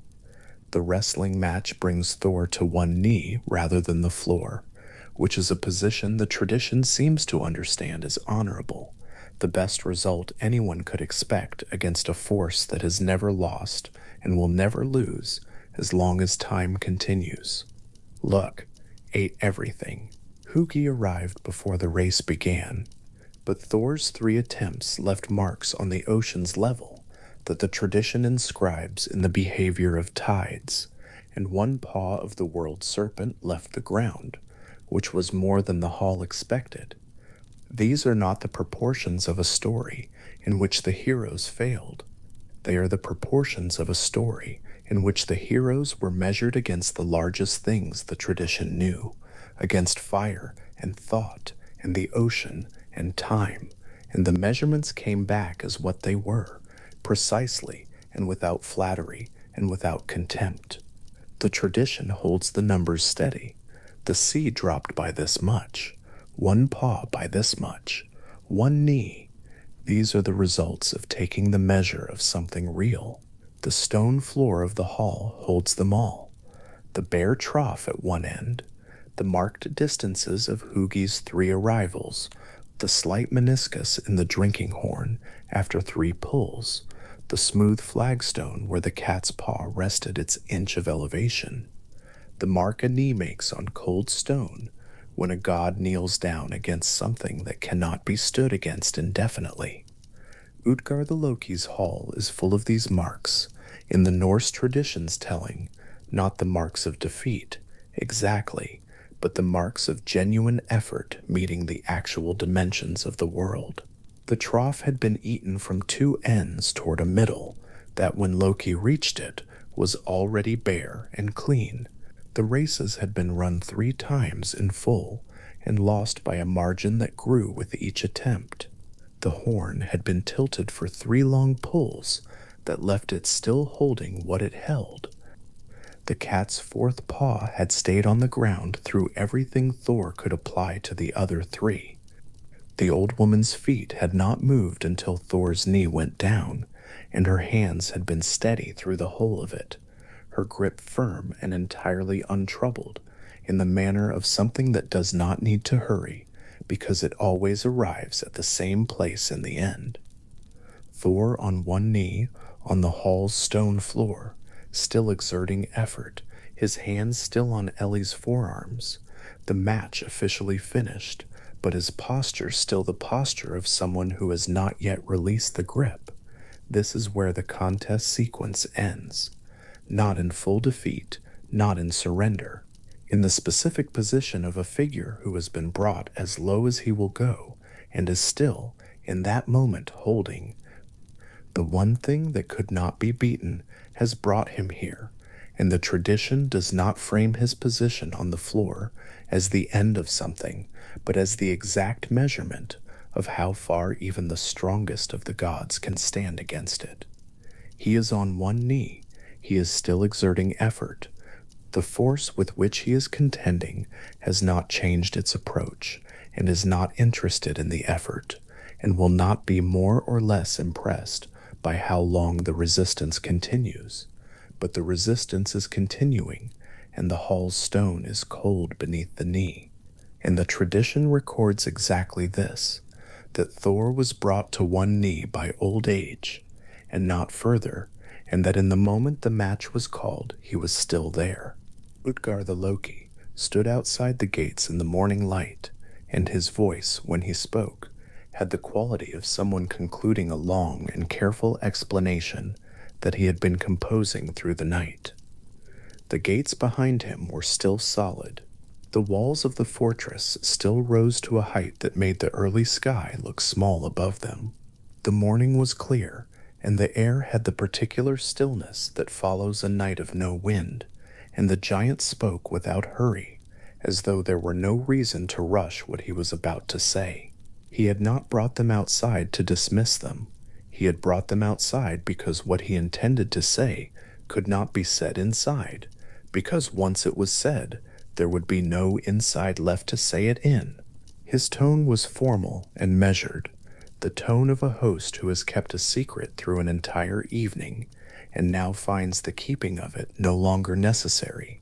He told them that everything they had experienced since first encountering the great sleeping figure in the forest had been constructed through Sjónröfing, the turning of eyes, the redirection of sight, a form of perception-altering power that the Norse tradition recognized as a distinct magical practice, documented not only in this account, but in several of the old sagas. A word that named the thing precisely, the turning of what the eye receives, so that what a person sees is shaped by the one doing the shaping, and the world the eye reports is not the world that exists. The word Jónverfing carries its own clarity. Jón is sight, Verfing is turning. The thing that had been done to them was simply that.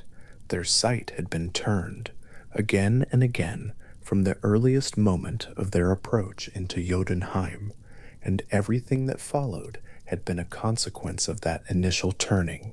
Utgarda-Loki explained this as he had explained everything throughout the night, with the calm, considered manner of someone to whom the outcome had never been in doubt. He was not apologizing. He was accounting for events the way a craftsman might describe the method behind a finished thing, now that the finished thing had served its purpose.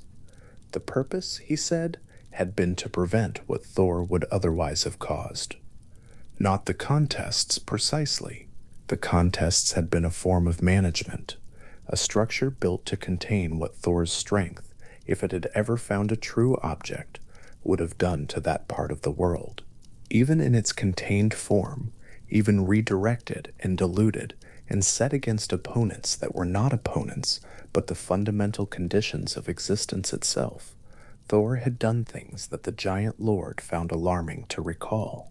The drinking horn had not been drained, but 3 pulls from the surface of the sea had moved the water in ways that every coast along the edge of the world would have noticed. One paw of the Midgard serpent had cleared the stone floor by an inch, and that small clearance had been enough to make the air inside the hall change. The giant said this plainly, without flattery. He was not praising Thor. He was describing what had happened and what it meant in a register that had moved past performance into something more direct and more honest. Then Utgarda-Loki said that Thor's party should not come here again, and he said it without malice, with the same measured quality that had characterized the entire long speech, the tone of a reasonable host establishing a reasonable limit at the end of a visit that had tested the walls of his house more than any previous guest ever had. He wished them well, in the way that the tradition's giants often wish the gods well, when there is nothing left to gain from wishing otherwise. Then he turned and walked back through the open gate. Thor raised his hammer. The intention was already in the motion. The lifting of Mjolnir, and the lifting of Mjolnir, and the step forward, and the particular quality of purpose that had carried him across half the known world, and through a dark and trackless forest, and through a night of contests that had not gone the way anyone who knew his name would have predicted. He raised the hammer and stepped forward and looked at the gate. The gate was not there.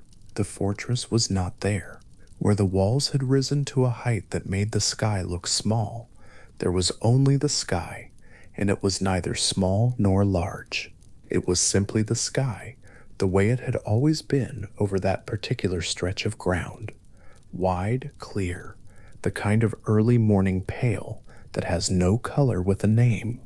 The plain stretched in every direction with no mark on it where stone had stood, no shadow, no depression in the soil where foundations had rested, no remnant of the gate through which they had squeezed sideways in what now felt like an entirely different hour of an entirely different life.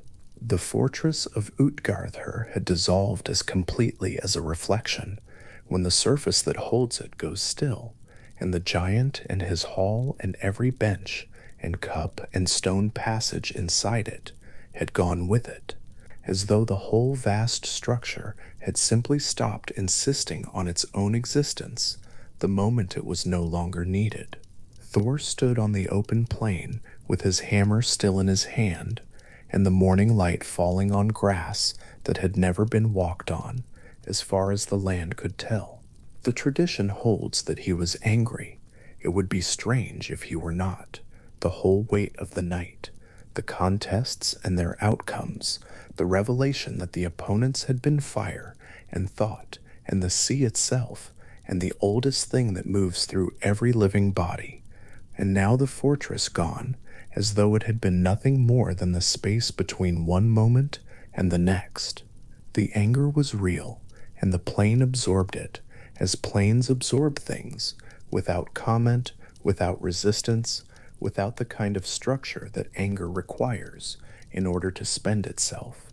What the Prose Edda describes in that final moment is something that belongs to a category of mythological image that recurs in the Old Norse sources with a specific kind of weight, the god standing on ground that has just been vacated by something vast, alone with what he knows, the air still holding the shape of what was there and is now gone.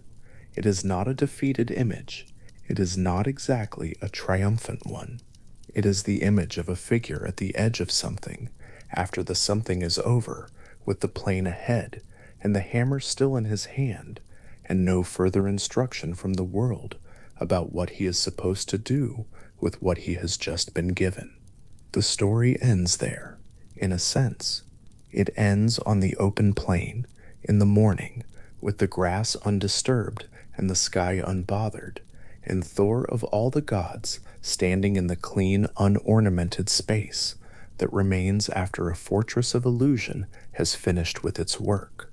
But the story does not stop there, in the sense that matters. It continued, it was carried, it moved through the minds of the people who first shaped it, and through the mouths of the people who told it, and through the hands of the scholar who wrote it down in Iceland in the early 13th century, setting each word in a prose, clear and steady enough that a reader 700 years later could follow it sentence by sentence without losing the thread. The scholar who wrote it down was Snorri Sturluson, and the tradition he was preserving had already been old when he began writing. He was not the first to know this story.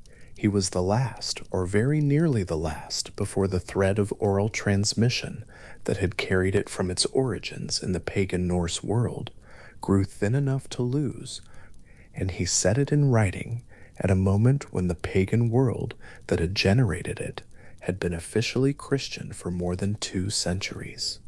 That long interval between the tradition's living form and Snorri's act of preservation is part of what makes the story what it is, not a compromise of its interest, but a dimension of it. The way the slight discoloration of very old paper is part of the document's history rather than a flaw in it. The Norse word sjónhverfing, which Utgarda-Loki used to name what had been done to Thor's party, appears in other contexts in the old sources. It is not a word invented for this story. It belongs to a vocabulary of magical practice that the tradition maintained with some precision, a vocabulary that distinguished between different kinds of magical action, naming them separately the way a language names tools separately when the tools do different things. Sjónhverfing was one tool among several. It turned sight. It did not change the world.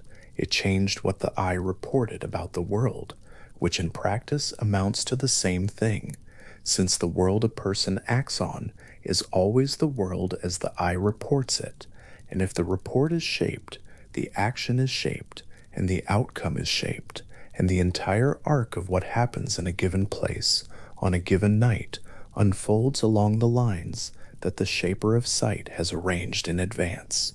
What Utgarda-Loki did, in the Norse framework, was not merely trick Thor.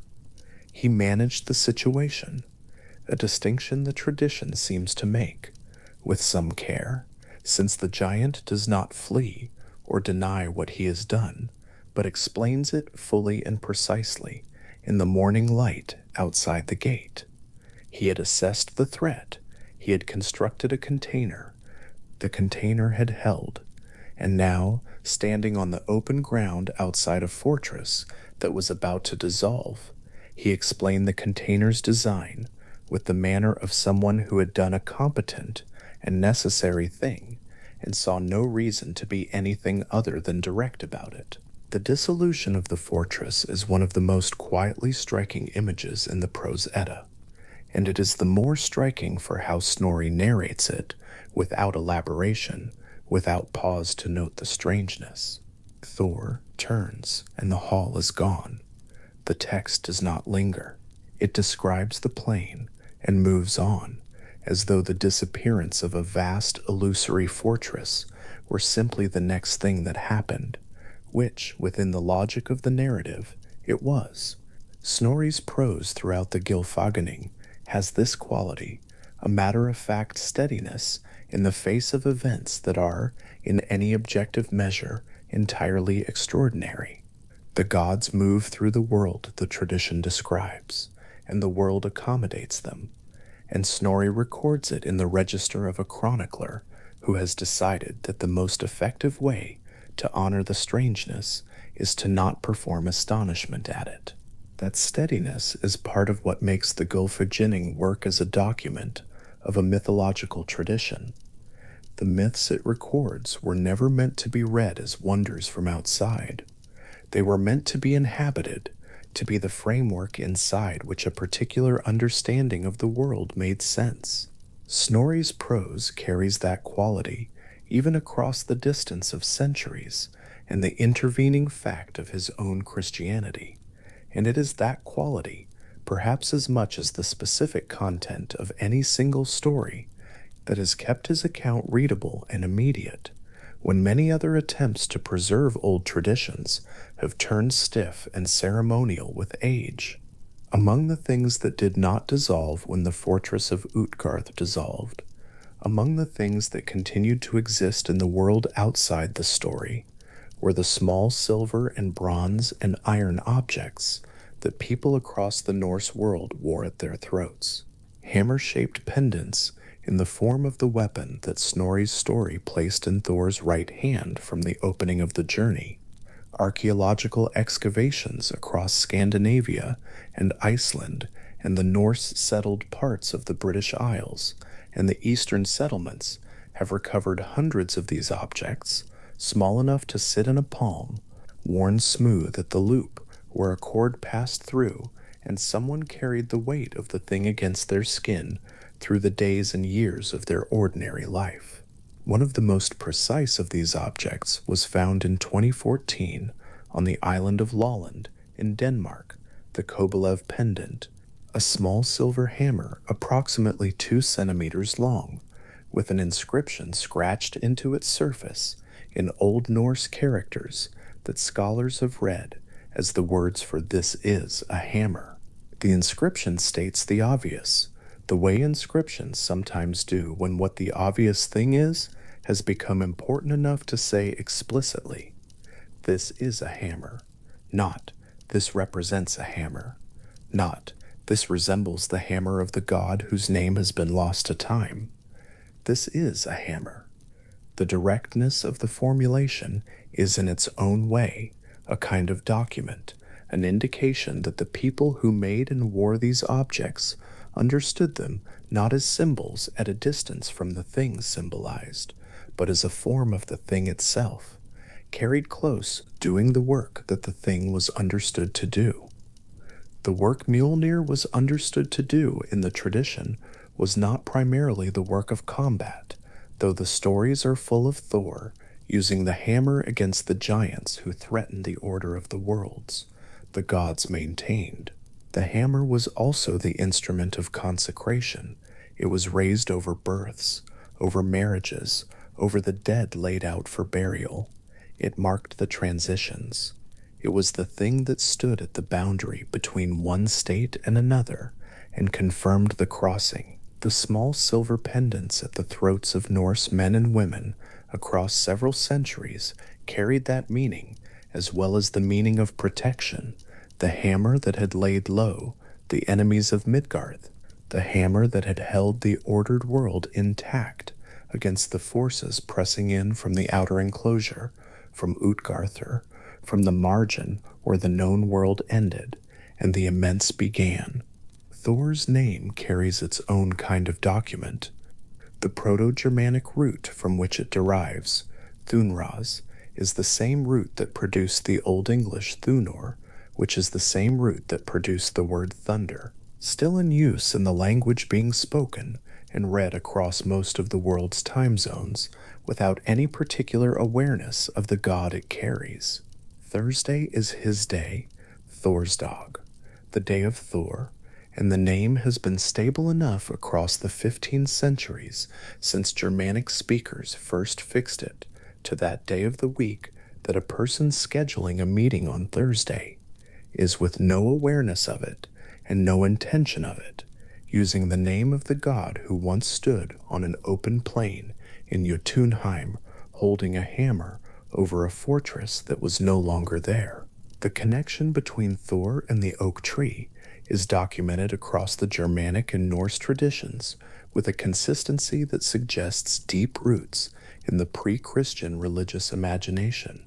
Oaks are struck by lightning more frequently than other trees, a fact of their height and their particular electrical conductivity, a fact that was presumably observed and noted long before anyone had a framework for explaining the mechanism, and the association of the oak with Thor, with his thunderstorms, with the consecrated groves where his worship was practiced, is paralleled by the association of Zeus with the oak in the Greek tradition, and Jupiter with the oak in the Roman one. Three separate traditions, each arriving at the same tree, each arriving there through the same observation that the tree that stands highest is the tree most likely to receive what falls from the sky. There is a grove in Iceland that still carries Thor's name in its syllables. Thor's Merk, Thor's Forest, sits in the southern highlands, surrounded by glaciers and river valleys, a stretch of birch woodland, sheltered from the wind by the shape of the land around it. The name was given at the time of settlement, in the 9th and 10th centuries, by people who were still Norse pagans or who were only recently and imperfectly converted, and who named the land as they found it and as their tradition told them to. The name stayed. It was not removed when Iceland formally accepted Christianity in the year 1000. It was not replaced with a saint's name or a biblical reference or any of the other nomenclature of the new faith. It remained on the land, and the land remained what it was, a wooded valley in Iceland that had been consecrated and named to the thunder god. And when modern maps were drawn and the place names of Iceland were recorded in the cartographic tradition of the 19th and 20th centuries, Thor's Merk was there among them, still exactly what it had always said it was. Across Norway, place names beginning in Tor or Thor are found at the sites of fields, farms, assembly places, and groves that were active centers of pre-Christian religious life.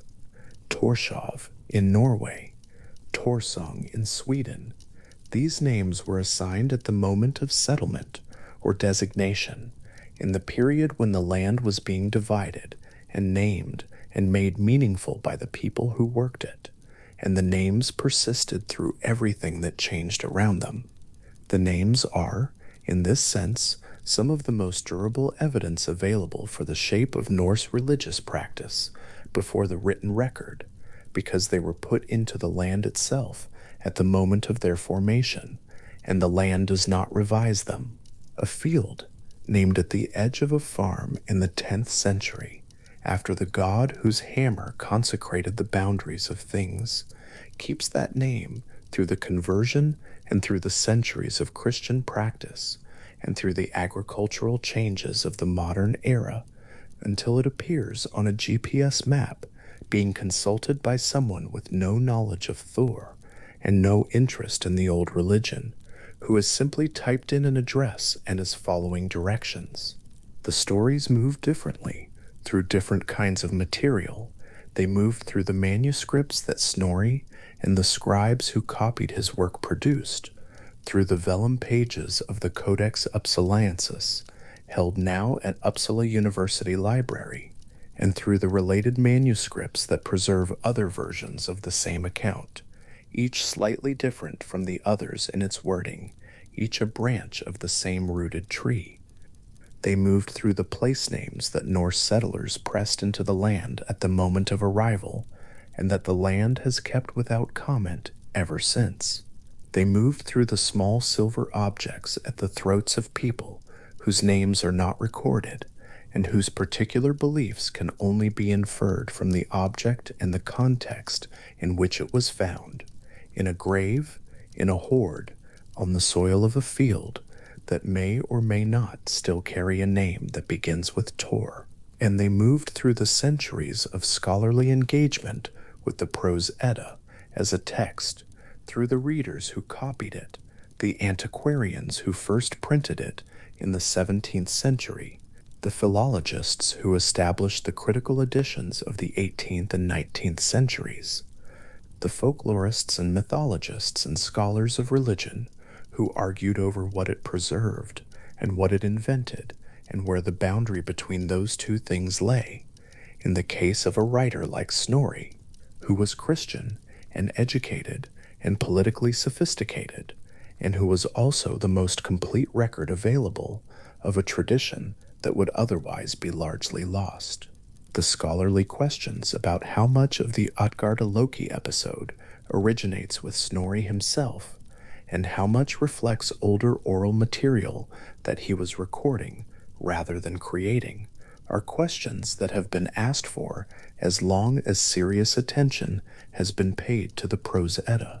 John Lindo and other scholars who have written at length about the Norse mythological tradition have noted the episode's unusual features: the concentration of etymological wordplay in the contest sequence, the structural neatness of the revelations, the almost allegorical tidiness with which each opponent turns out to be a fundamental natural or existential force. These features could indicate an older story that was always organized this way. They could indicate a writer with a talent for organizing material. They could indicate both. The episode exists in no surviving poem. There is no Eddic verse that covers the same events, no skaldic kenning that references Utgarthar's contests, no earlier source that confirms or complicates Snorri's account. This particular story comes to the present through a single careful hand, and whether that hand was transcribing or composing, or some intricate combination of the two, is a question the available evidence cannot fully answer. That single-handedness is from one angle a limitation. From another angle, it is simply the condition of the text, the same condition that applies to a great deal of what survives from any pre-modern oral tradition, which is to say that survival is always partial and always shaped by who was doing the preserving and when and with what priorities.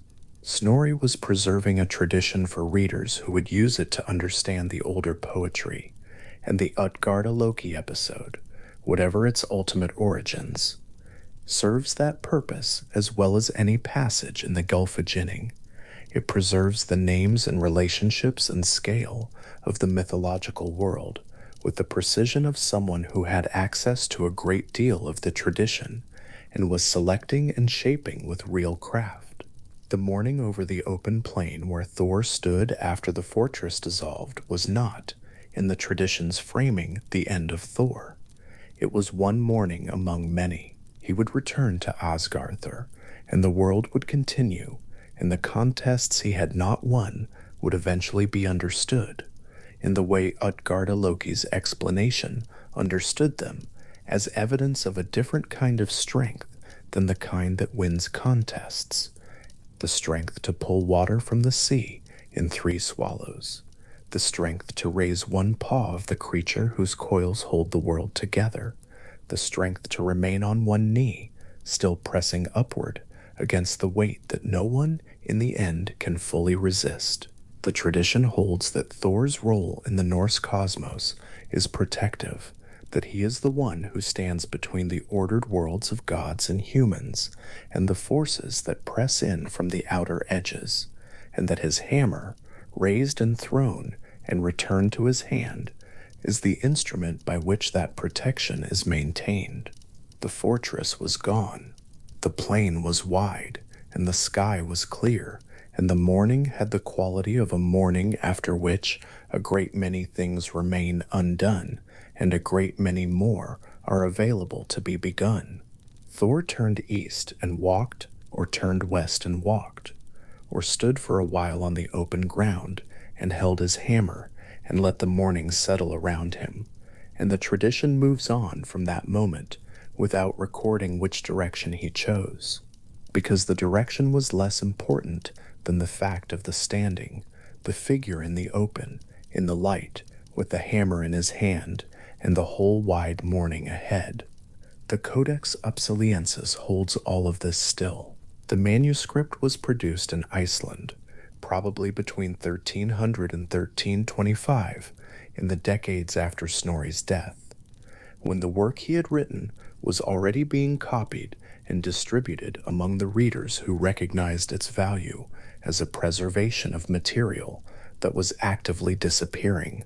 The vellum is prepared animal skin, calf skin, most likely, and the ink that was applied to its surface in the careful, practiced hand of a medieval Icelandic scribe has remained legible through 7 centuries of being kept first in Iceland, then in Sweden, where it was transferred to Uppsala University Library, where it rests now in archival housing designed to maintain the temperature and humidity that will keep the vellum stable and the ink dark and the words readable for as long as careful keeping can sustain them. The manuscript is designated DG11. It is one of the oldest surviving copies of the Prose Edda, and it preserves a version of the Gylfaginning that differs in small but noted ways from the other major manuscripts, the Codex Regius, the Codex Wormianus, the way one transcription of a sentence leans slightly differently from another, each a branch of the same tree, and none of them the tree itself, because the tree, Snorri's original manuscript, has not survived.